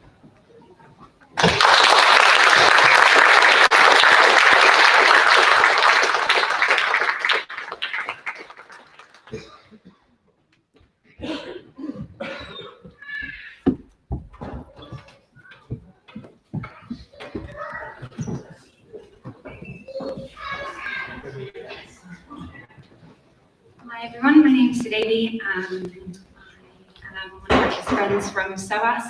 He lived in London and did his master's in anthropology. I did it with him. I haven't really prepared anything, but I did want to come up here. It's been so moving, even more than I expected, to just hear about Rich's life from all of you and the impact that he had on your life. I thought that I wouldn't have too much to say because I only spent time with him for about a year really. So it was an intense year and there were numerous mental and emotional breakdowns on Rich's part and ours. It was very stressful. But he had this incredible way of dealing with it. He would go and talk to the trees or speak to the grass, and then he would come and tell us all about it and the advice that they'd given him, and it would be so soothing and refreshing. So I thought perhaps that I didn't know Rich that well because I'd only spent time with him for a year. But hearing all of your stories, I see that time doesn't really matter with Rich because he was completely himself from the very first moment that you meet him. So it didn't really matter how much time you got to spend with him. He had a way of just, shaking up your little world. The very first time I met him was, I think, probably at the postgrad graduate like meet and greet before the semester started, and it was one of those things always a bit awkward. And he, the first thing that stood out about him for me was his dancing. And I think it was kind of how he became known as well at SOAS, like at all these events. I'm here with my sister. We went to an event once. It was like a fundraiser for an Indigenous society, and it was run by a mutual friend of ours, and Rich came along as well. And it turned out that it clashed with another event, and so there was hardly anyone there. It was really quite awkward. It was just an empty dance floor and about, I don't know, maybe 6 of us, and by the end of the night, maybe 20 of us. But like Rich had absolutely no inhibitions when it came to being himself and when it came to expressing his creativity and his spirit, because he was the first one on that dance floor.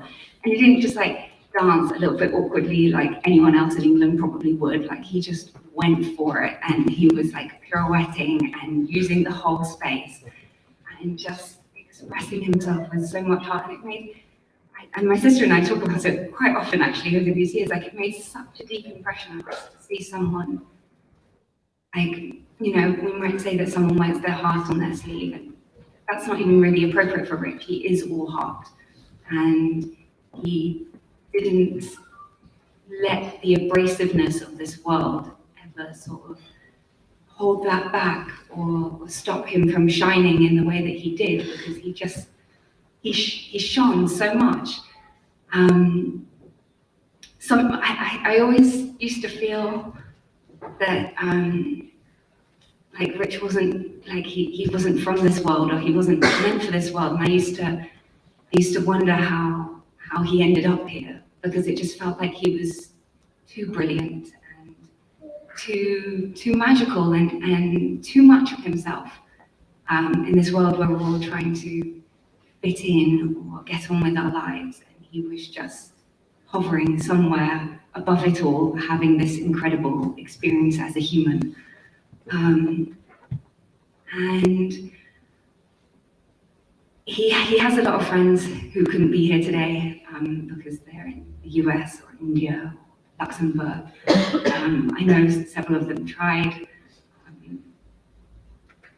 But yeah, he made such a huge impact on everyone that he met. For the same reasons that many of you said. He was so himself, and it's been quite a few years since I last saw him. We chatted a bit when he started getting sick. He reached out to me again, which I'm so grateful for, that he remembered me and allowed me to be there in some way for this part of his journey. I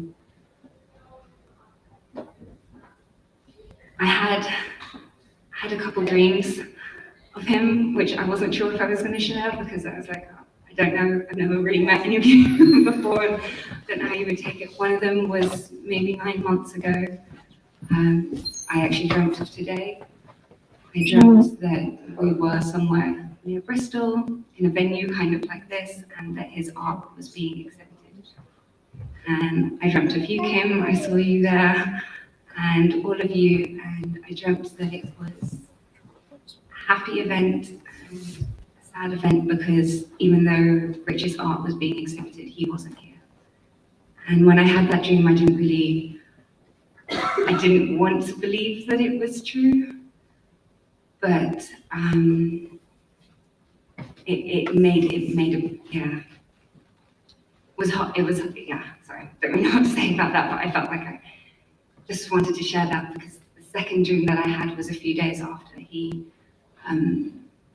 passed away, and I dreamt that I was in London back at SOAS, and suddenly, for some reason, there were these like, it was a strange dream, windows were shattering everywhere. There were these tall glass buildings and all the windows kept shattering.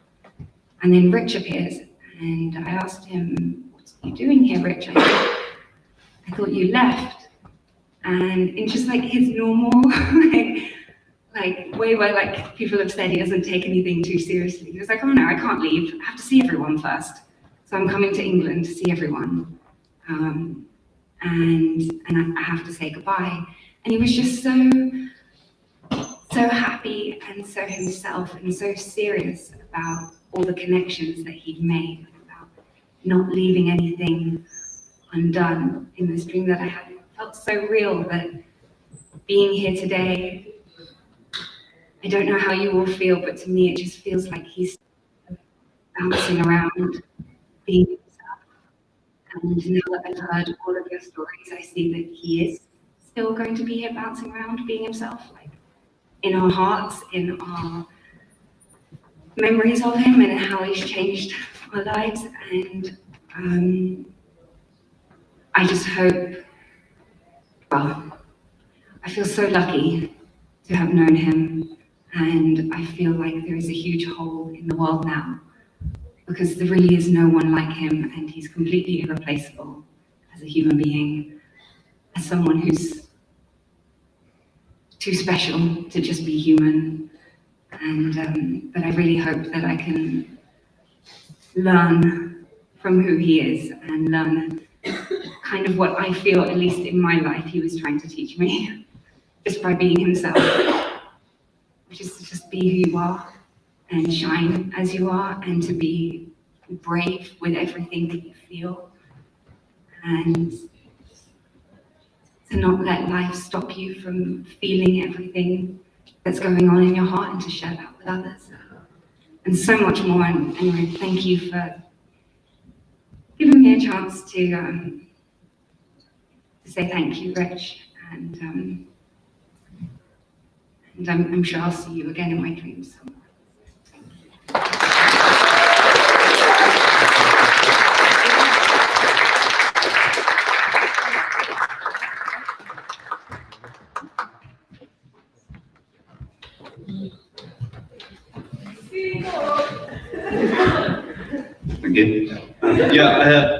Those who haven't met me, I'm also Sam.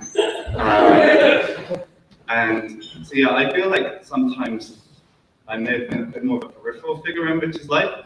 But when I met him, maybe 7 years ago now, I was just a friend of his sister's. But I feel like we bonded very quickly over being just very strange people. So there's two things Kim said to me actually when I came in today. I don't know if I can say one on the live stream.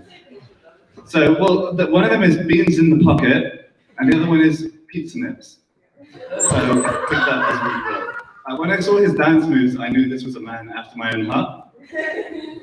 But yeah, when I met him, I was just a friend of his sister's, but I feel like when Rich meets you and embraces you, he embraces you completely.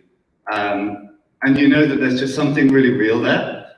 At the time when I met him, I felt like, so his sister gave me something close to like a true family that I was missing. And I don't know ever how much he knew. Well, I don't know if he ever knew how much he meant to me, but he was a real one. And yeah, I think that's all I have to say about that.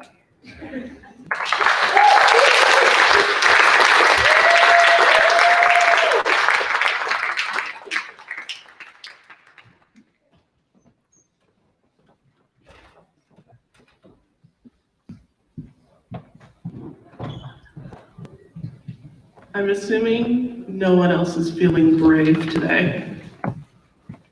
Oh, maybe my dad. Dad, are you feeling brave? Yeah. Oh, there you go. One more.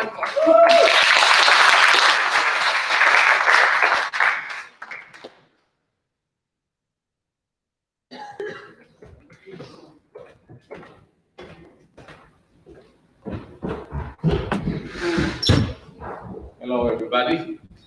It's nice of you to be here to celebrate Rich's life. Now that I've heard everything, now I have an idea who Rich was. Totally.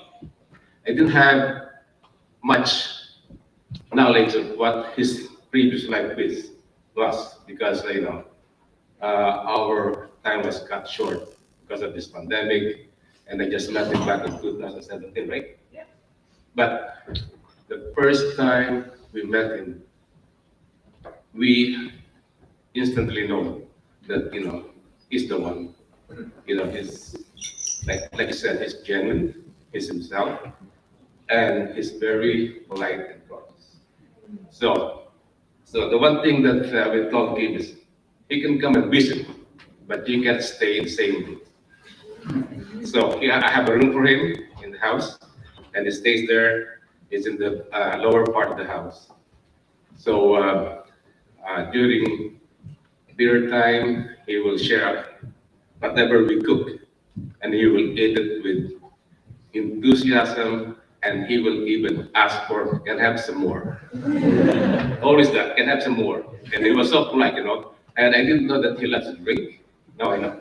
And so I said, have a drink. You want a drink? And he said, oh yes, okay. But then he will stop at one, and I think because he keeps looking at him. So that was, so like all these things that, I know now. It's so nice that he is loved by all of you. It's such have a good life, a wonderful life, which I can only dream of. When he came back the second time to propose, I was so happy and glad because finally my daughter is getting married. And and thing is, it's a running joke in our family that you always marry rich. And she did get a guy who's rich, but his name was Rich. So anyway, just to make things run smoothly, when they discussed about getting married, I said, fine, just go ahead with it. I will give you whatever money you need for your reception. So just don't change your mind. So anyway, well, they went to Edinburgh first, and then they came back, and everything was great. So I myself is a photographer.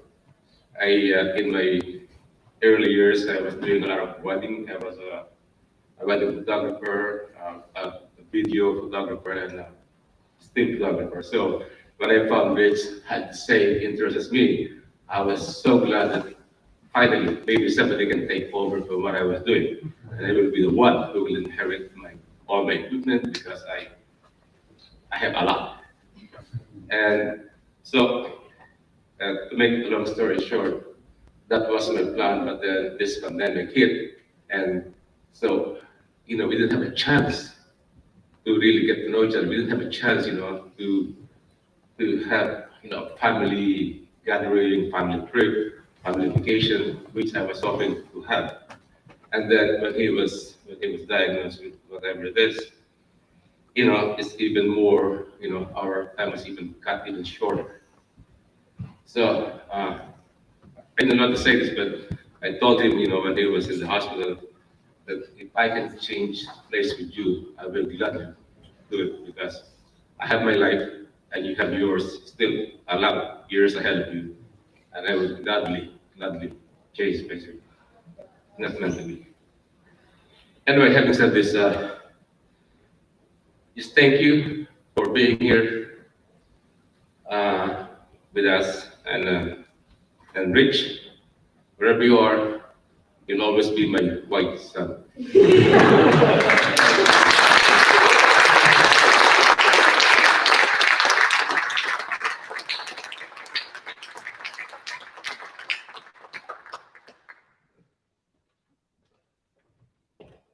Last call again.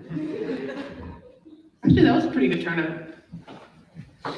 Thank you to everyone who shared a few words and speeches and memories. It's so nice to be in a room full of people that just loved him. I wish this could have happened under nicer circumstances. But circumstances being what they are, at least it's happening, and we're all getting to know him a bit more from a different lens, from a different perspective. It's clear to me that he touched every single, not literally, but but he did touch your lives in such deep and profound ways, I read every email, every comment, every message, everything that was sent to me, tagged to me. I read every one of them. It's crazy how someone passes and you learn more about them. And you just think like, wow, I love that person. That person loved me. And even though I didn't know him as long as some of you might have, I'm gonna wager that I knew him the best. Even months after his passing, I can still hear his voice in my head. Sometimes, like a joke will come on, or like the dumbest meme you will ever see, or a song about the cheese tax. And I would think to myself, oh man, Rich would have loved that. And I would have showed him this. And he'd be like, and he would be so excited. He had that one little giggle that was very, very short. And he'd be like, look at this. That's amazing, that's brilliant. He would also look at everyone here in their Richard Purvis, like their waistcoats, their hats, their funky socks. He'd be like, oh, this is brilliant. That's brilliant. You go like, oh, that one's my favorite. And they see someone else who feels like, oh, that one's my favorite. And I go, everything's your favorite. And I say, no, but like that one is actually my favorite. And he had a lot of favorites. He liked a lot of stuff, a variety of different things. And I'm sure he's just up there chuckling, enjoying this as much as one can enjoy their own celebration of life. It's just, yeah, he was full of love, and I really loved him. We were a very gross and soppy couple. I don't know how many of you had the misfortune of seeing that, but it was a bit of a thing. And thank goodness that, we were together in Japan. He left, he came back here, we were separated. When we got back together, we had about 3 months before we actually physically saw each other. And if I went back and I looked at those messages and I was like, ugh. But also like, aw. It was kind of gross, I'm not gonna lie. I realized talking to Matt a few weeks back that maybe not a lot of people know how Rich and I met. So I'm gonna embarrass him and tell all of you how we met, and that was on the internet. We met on the internet because, as my sister said, how did I find a 6'3" pasty ginger guy in Japan? It was called OkCupid, and as I have been told by the young folks, it is now ancient and not really in use. So Rich and I met on OkCupid. I'm pretty sure the main picture I had on there, I was wearing these ears. Having lived in Japan at that point for 7.5 years, I did wear these ears more than once. So yes, I was wearing these. I was also wearing a waistcoat now that I think about it. I did not realize that I had set myself up for the perfect Rich Purvis beat, but I did. And we talked for a few weeks. The very, very first message he sent to me was about Ewoks. He wrote something along the lines of, Ewoks are brilliant, but did you know that they were meant to be Wookiees? And I was like, who knows this? So completely fascinated with this random knowledge of film. We talked back and forth, and I remember having spoken to him for a few weeks. I was just kind of waiting for him to be asking me out. And Rich, being a little bit shy, he took his time. And it took a conversation that we had about Paul Rudd.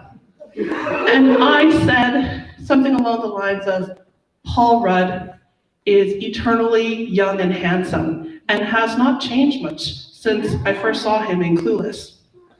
And he agreed with me, yes, Paul Rudd is eternally young and a very handsome man. Then he used Paul Rudd as a seg to ask me if I want to go see Ant-Man with him that weekend.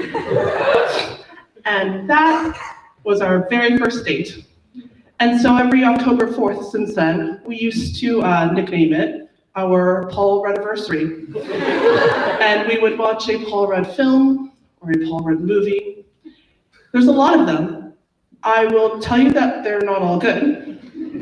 But he does look always young and handsome in it. It is mind-boggling to me that that doesn't change.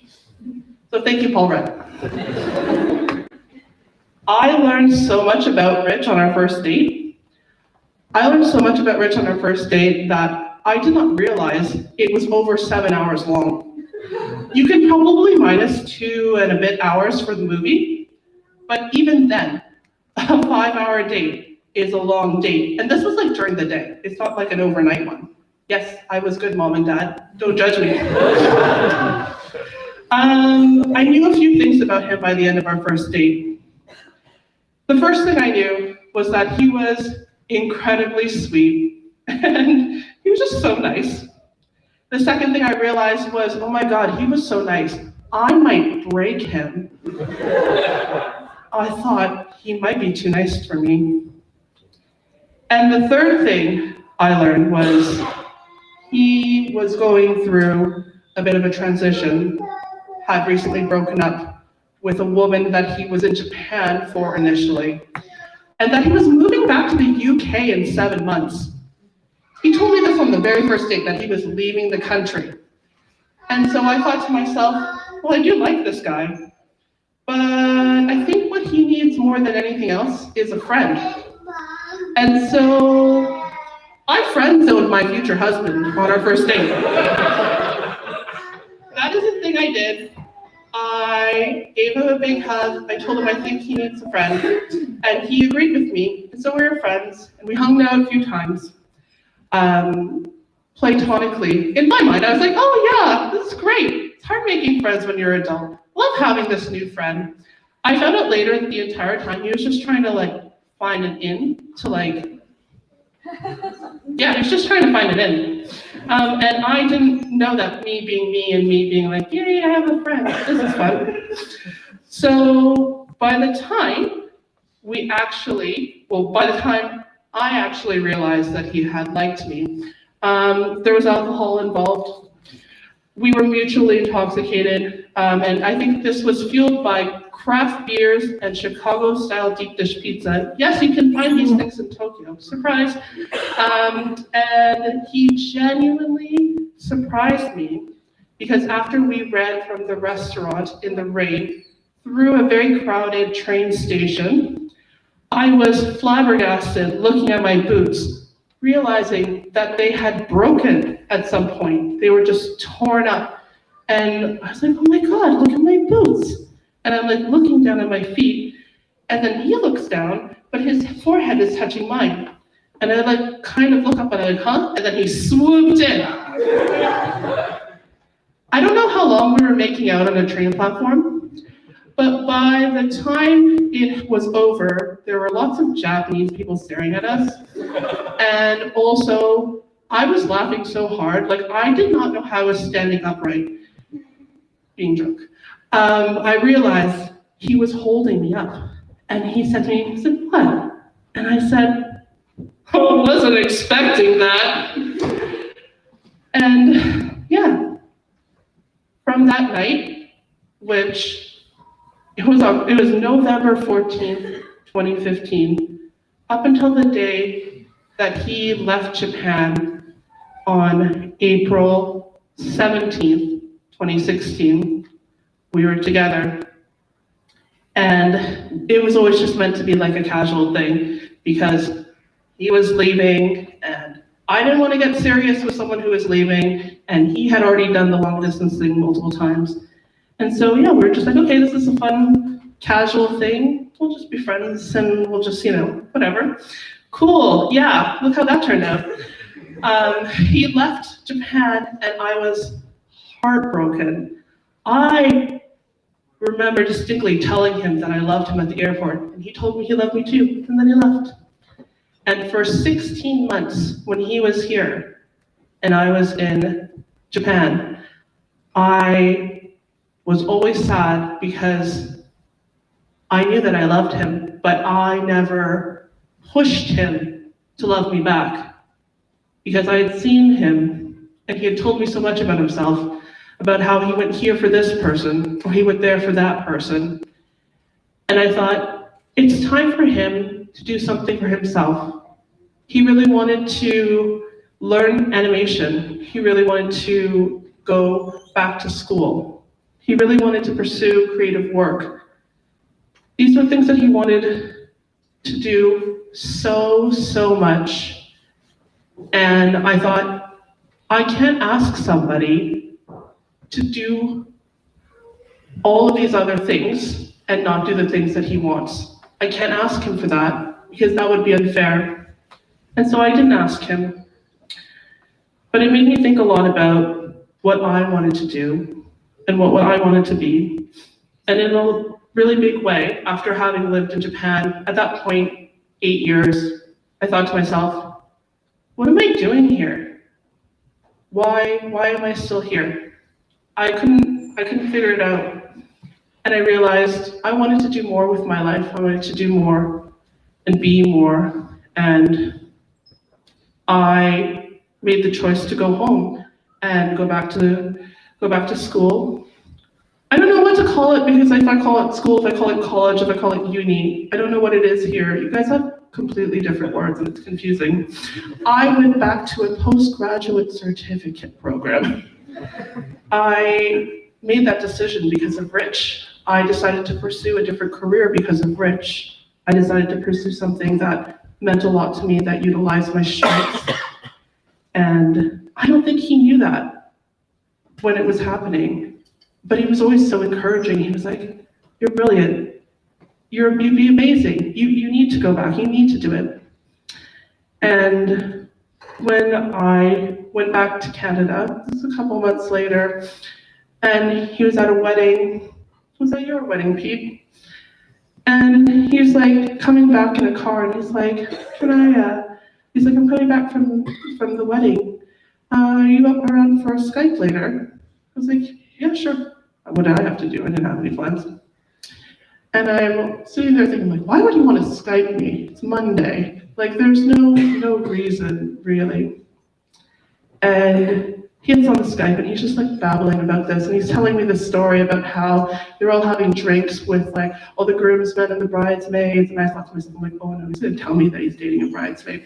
No, he told me that one of the bridesmaids really like something along the lines of he made a joke, it was a terrible pun, and he went, oh my God, if I'm making dad jokes now, what's gonna happen when I'm actually a dad? And then one of Sarah's bridesmaids made a comment that made him go, oh no, I make terrible puns. So he's telling me all of this nonsense, and I'm thinking, like, why did he need to call me to tell me all of this nonsense? And so I kind of said, you said you wanted to talk to me about something. And he tells me this story about how the speeches at the wedding made something click in his head about where it was that he felt like he was at home. And that's when he realized that the place that he felt at home was with me. And then I was just like, this is my little reaction. I'm like, I'm late for dinner. Because I was late for a dinner. Can we talk about this later? And he was like, oh, okay. And I was like, okay. I was like, just like, what's happening? And I get in my car and I'm driving to my dinner and I'm late for this dinner. I call my friend Alicia, who's at home right now watching, and she's the one that's taking care of our dear Mia. And I'm like, Rich just told me that he loved me and blah, blah, blah. And they're like, and Alicia was with our friend, and they're like, ah! And I was like, ah! I didn't know what was happening. It was very, very confusing. We had a conversation the next day, and, I asked him, what changed? because he didn't want to do long distance. He didn't want to do anything like that. He was very specific, and I didn't push him, and he said he couldn't do long distance again. That's what he wanted, but in a weird way, because for those 16 months we had been supporting each other, we'd been there for each other, we had been loving each other, although he didn't realize it. I knew the whole time that I loved him, but he didn't realize it. He was like, it's kind of silly. We've been in a long distance relationship this whole time. I was like, oh, well then. I felt so vindicated because I was like, yes, I knew it. I think about that time and how we said, well, how are we going to make it work? You're over there, I'm over here. And he said, well, you're in school this year. I don't want you to give that up. You worked really hard for that. But wherever you're going to be next year, I'll be there with you. And I was like, okay, that's all well and good, but how are we going to make this work? He's like, well, the first step is I'm going to come to Canada and meet your family. And I was like, oh, my parents are going to be interested in that. It makes me a little bit sad to think of all the things that Rich wasn't on. My speech. There you go. All these things that he really wanted to do, he didn't get to go back to school. He just didn't have we were saving money for it, and he just didn't have a chance. He never made these dozens of films that he wanted to make. He had so many ideas and stories that he wrote in his journals and his project notebooks. There are all these ideas that would have been beautiful art that has never been made into art into the world. And at the same time, even though there was a lot that he wasn't able to do, that he dreamed of, he and I had this beautiful little life together. Rich, Mia and I, maybe it's more like Rich and Mia. The dog loved him so much. He was such a wonderful husband. He was very loving and sweet. He was such a good dog dad. I remember him being like, how is she gonna understand us? Because we got her from South Korea. And then he was like, we should look up some words. And then he started to look up these words for different South Korean dog commands. He's like, Amja, it means sit. That's the only one I remember. It didn't matter anyway, because the dog came over and she was so friendly and also so jet lagged that we had no idea what was going on. And she came over, she was socialized and trained, and he was so nervous before we got her.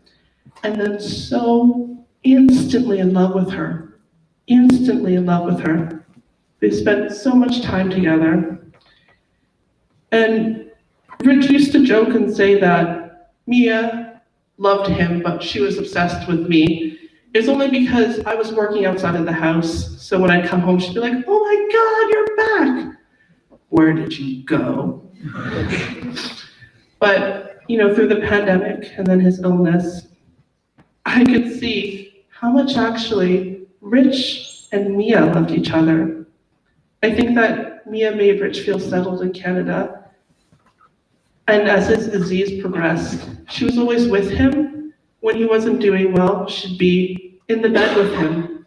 She'd be looking really smug, tucked into his arm, being like, ha ha ha, look who's cuddling daddy now. I like the comfort that the dog provided for him. I've never seen him so happy as he was sitting on his desk, working on his photos, with Mia on his lap, as he makes his fake Mia voice, I'm helping!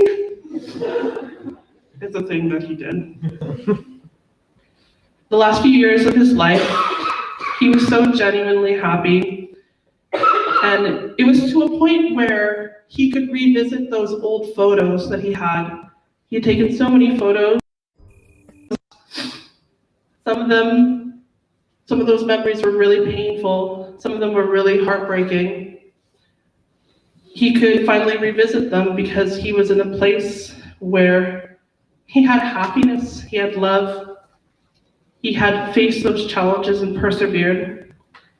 And this final project, the art that you have seen upstairs, I feel like it's a bit of a time capsule about his life. It's filled with photos from, I believe, 2004 all the way to 2022.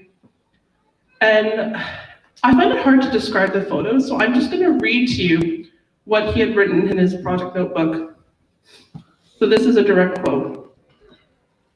I'm not going to do his voice though, because I'm terrible at the British accent. So I have often seen my life as a series of vignettes, a series of different stories, moments, experiences, disparate, yet related. Looking back, there's a trend running between them, although whether I can articulate that in any way that's meaningful to anyone else, that's the challenge. I guess while storytelling is a guide to memory, and perhaps a key to the wisdom the memories themselves work with, personal connotations, and the most secret dream of our hearts, for me, I like to ramble in circles. And I find that my life cycles into good and bad. This is the first draft of that ramble. And as Ernest Hemingway says, possibly, the first draft of anything is bleep. I can't say it. I promise not to swear. For the past 3 years and possibly longer, since this has been a concept in my head, since 2012, 2013 maybe, I've been working on a project trying to make a medium average of all of my photographs, at least all of my digital ones. I was inspired by the artists who made averages of films like Blade Runner by doing a long exposure for the duration of the film. I love the look.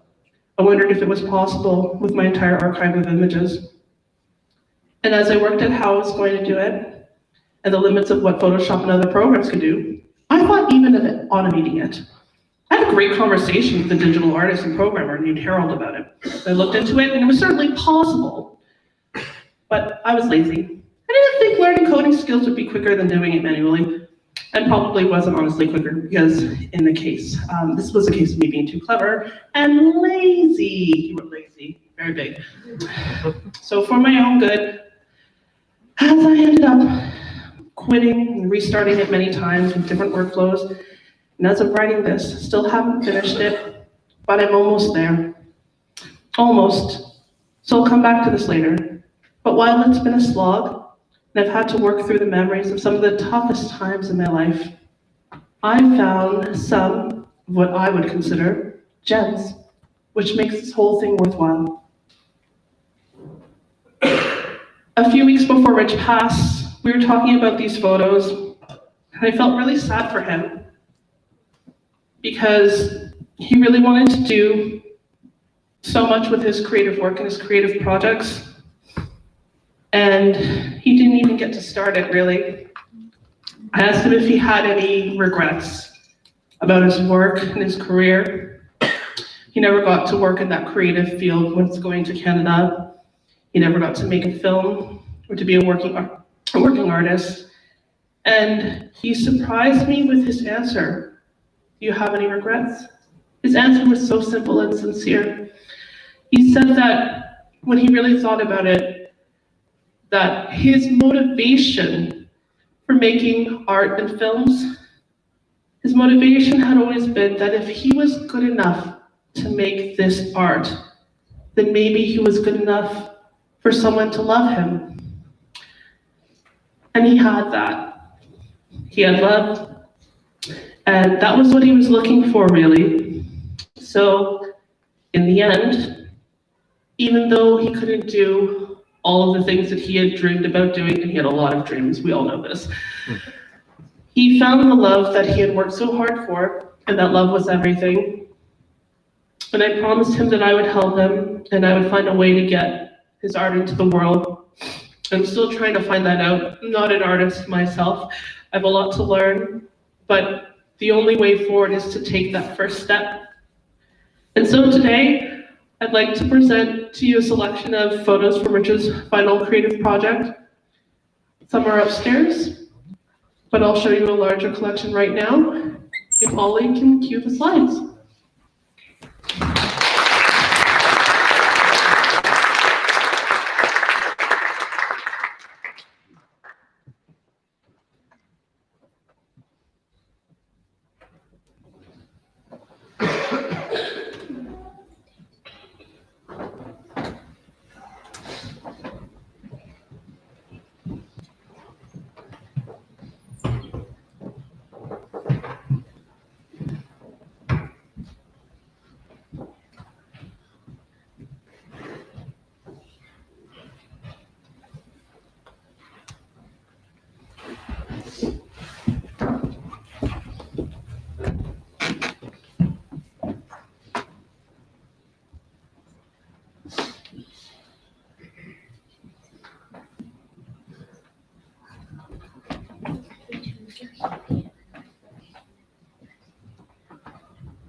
It's all good, man. It's all good.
Looks like a John. Yeah. Yeah.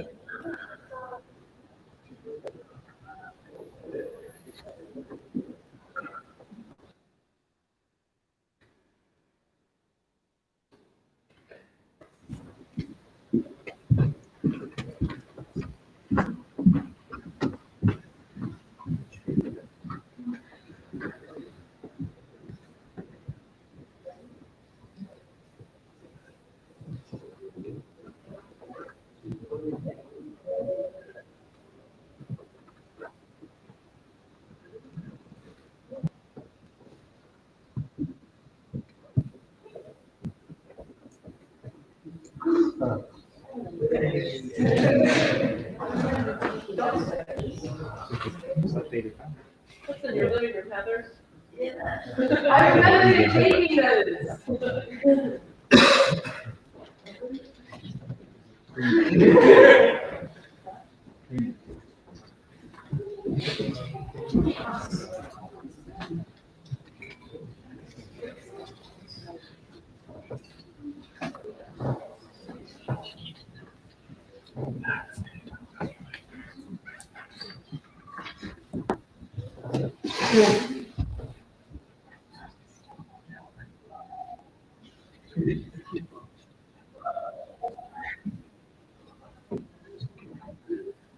Favorite Jennifer. I do a lot of you that.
What's an eight?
Who's gonna sing for us?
Hey,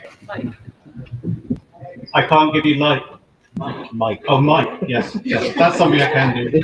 Who's Mike?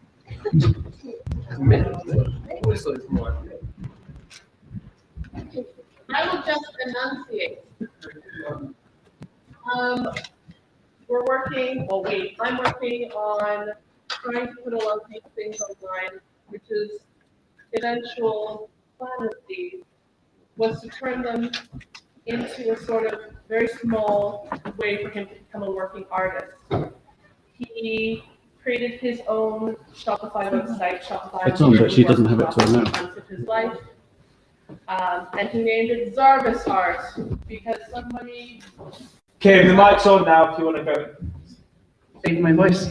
Somebody, it might have been James Evans back there, said, why don't you just combine your last names, Zarzuela, Purvis, Zarvis. So he had this plan to generate a modest income so that he could fund his creative endeavors, and he was using his online Shopify free alumni plan to do that. And we were working on it together. And then unfortunately he passed before we could bring it to life. So I have put some stuff online. It's not ready for sale or anything like that, but if you did want to look, I do have a few. It's a beta version, if you will. So it is online, very simple to type in Zarvis, Z-A-R-V-I-S .art, guaranteed. And you can have a look at some of the things online there, and I plan to build that out in the next few months. And we'll wrap it up. I was surprised by how many people had so many lovely stories today to share. Thank you to everyone who spoke today. Thank you so much for sharing your love. Thank you to the Curzon for allowing us to host this event here. Thank you to Joe Peg, who has been manning the live stream.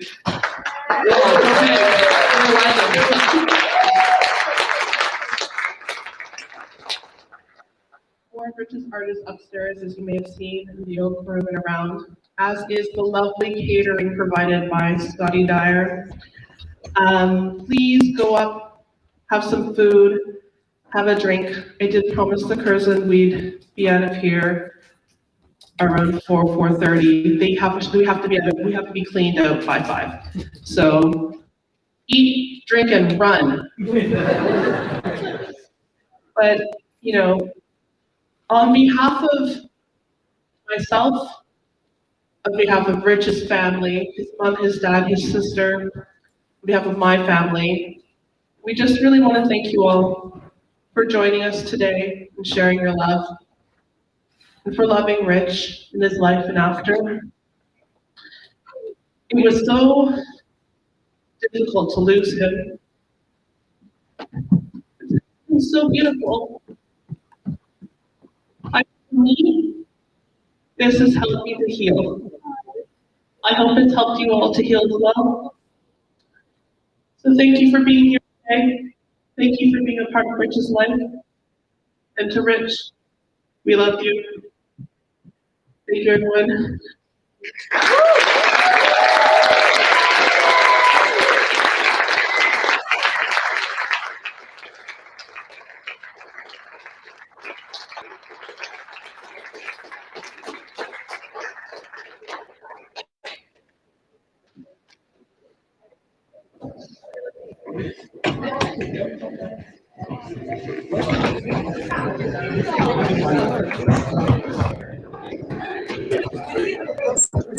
There's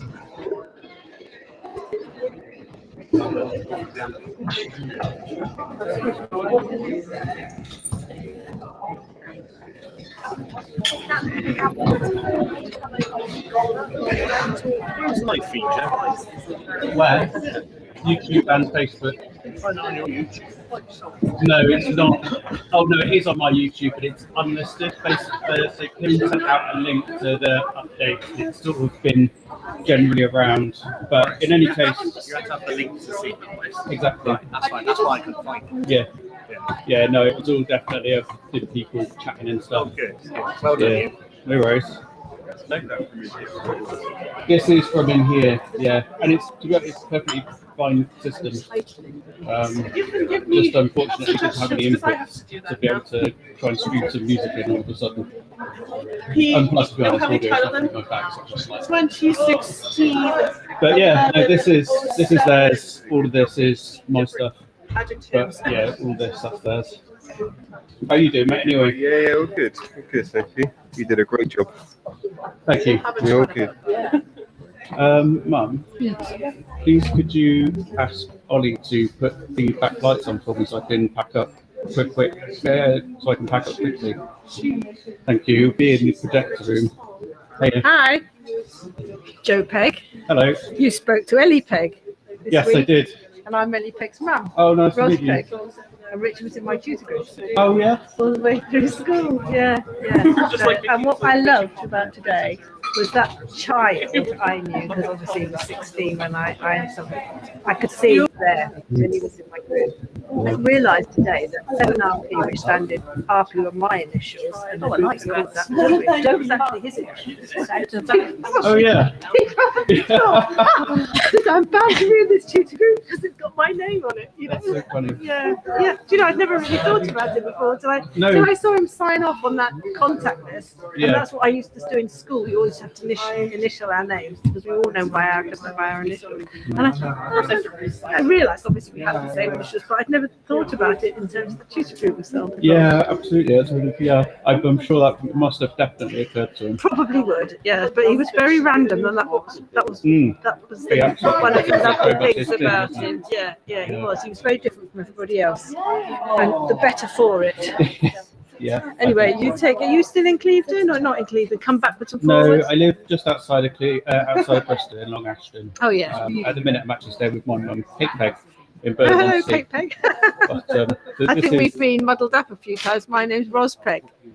Oh, yeah. So I'm in Clevedon, and obviously when Joe came to school, my daughter was at school, Ellie Pegg. So no, we're not related. No, I'm not. There's very few of us about. Yeah. My husband came from London. We've yeah. So, but it's nice. There's a few of us around. Anyway, I'll let you get on because this looks incredibly complicated. To be honest, now that I'm packing it up, it's not complicated at all. Well, Chuck it away. I'm very impressed. I wouldn't know where to start, but I'll leave you to it. Just don't want to forget anything. Anyway, I just wanted to say hi and well done. Nice to see you.